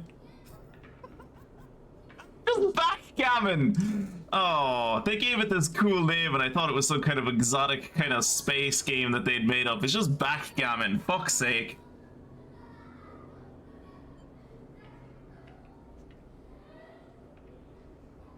You turn to see a man sitting at a Tavla table alone, somehow untouched by the hustle and bustle of the people around. He gestures at the stool on the opposite side of the table. Sit. He gives me daddy energy. So, you know, he tells me to sit, I sit. You sit at the metal stool and he starts setting out the board with counters. Or at least the filter caps low-enders typically use in their place. Caster, he says by way of introduction, looking over his glasses. Night or day? He asks, gesturing at the caps, crudely sprayed black or white. Day? He rotates the board so the white caps are in front of you. Let's begin. You take a plastic die each, pitted and worn, and roll to determine who starts. Caster rolls a 6, you a 4. I lead. He smiles and begins to move his first cap precisely along the board. Play passes back and forth between you, the dice changing hands as the caps spread along the board. As it does, Caster speaks, eyes not leaving the caps. It is unusual to see a sleeper on the eye. That's why I wanted to play you. You take your turn, rolling a 5 and a 6. Play carefully. That's the character. I gotta play the character. The character is careful. After all, a sleeper's mind must be somehow different to a human one. Being emulated, I mean. As Caster talks, you build up a wall of caps, stacking them safely across the board. Progress is slow, but you remain unexposed. I don't mean to offend you. Caster meets your eye. I merely see that you are, by definition, different. What has been subtracted in emulation? What has been added? He slides a single cap onto an open point, a risk, and an opportunity. He hands you the dice. Do you ever think about this, Sleeper? About what you were before, and what you are now? Always. You roll a double 1 and solidify your wall. Caster whistles. A holding game. Commendable. It can be brave to build from what came before. He rolls the dice and leaps your wall in a single move. But we cannot idle too long, Sleeper. The slower we move, the sooner we are caught. Past you is not just an idea, a concept for you. It is a living, breathing person. He looks over his glasses, his eyes bright and wide. You split from them like a shadow, splitting from its caster. It may be sleeping now, yes, but one day they will wake and carry on with their lives unaware of your fate, no matter what it may be. He hands you the dice, smiling. You are on a branch severed from the main trunk, an offshoot who refuses to die, so to speak. You roll again, under pressure now, trying to slip your caps out from under Caster's before he solidifies control of the game. So, what I'm curious about is how you see yourself in all this. What does this tangle of truths make you? Literally driven. I have several drives.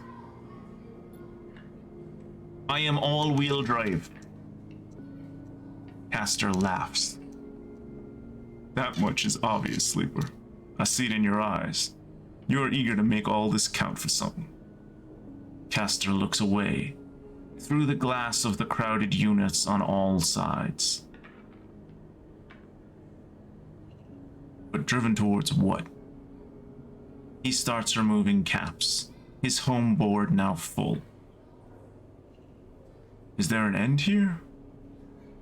Or just endurance? You try a few more rolls, attempting to get back in the game, but Caster clears his home board with a sense of the inevitable. He has known he was winning for a while. I feel I may have pushed too far. He slides another cap from the board. I apologize. My curiosity has a habit of getting the better of me. You roll to return a cap to the board, but all the spaces are blocked. Caster clasps his hands apologetically. You play well, really. Your weakness is not your game. He smiles warmly. We have much to learn from each other. He slides his glasses back up his nose and sits back. I feel we could share knowledge, ideas, perhaps even data. His eyes glint with the last word. To our mutual benefit. He slides his final cap from the board. It is over. He has won. I'll see. Please. I don't want to make you uncomfortable. He holds up his palms. My intention is only to help you endure here. And if I'm able, feed my curiosities. The game is over. You notice the bustle of the walkway once more. The call of the children. The deliveries, the arguments and reconciliations. They wash over you as you stand and leave. Caster nodding goodbye as you do. Crossing the walkway, you replay the moves of the game in your mind, looking for an opening you are sure was there. That was cool, I got to play chess. Feels like I should be high before listening to this guy. If I recall, Tavla is an older version of backgammon. Huh. Tavla is Turkish in origin. Oh, there you go. He's homeless Morbius. So I guess that's just Lawrence Fishburne's character. Yeah, that is basically just Lawrence Fishburne's character in John Wick, yeah. Oh shit, it's fucking hell. I just realized the time. Okay, we're gonna do like one or two more actions and end the day. Caster's table, what can I do with him?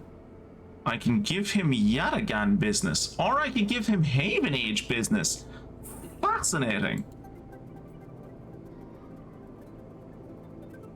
What are the old guard up to these days, I wonder? I have a ship mind for you if you'll indulge my curiosity. Ooh, interesting. The stories about Yatagan are brutal, but I want the truth. A vial of stabilizer to provide the motivation. Wow, this guy gives good shit. See if we can't hack anybody.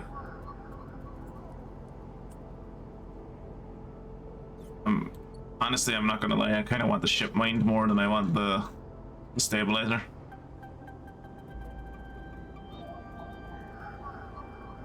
And I'm only finding Yatagan agents, because of course I am.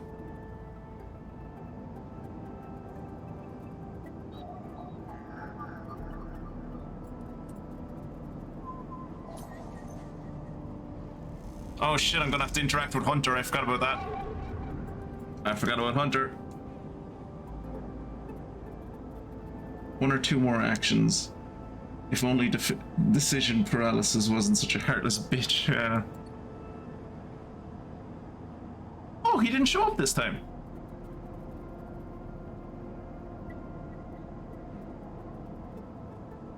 Okay.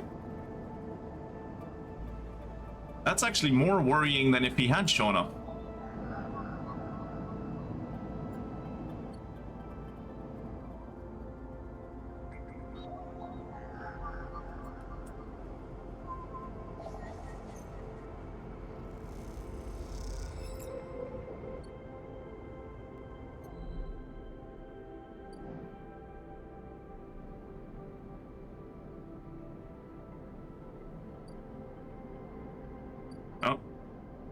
The lottery is, so that's good. The lottery will start tomorrow, so we'll get to start the next stream with seeing how the lottery turns out. Spoilers, it's probably not going to turn out well.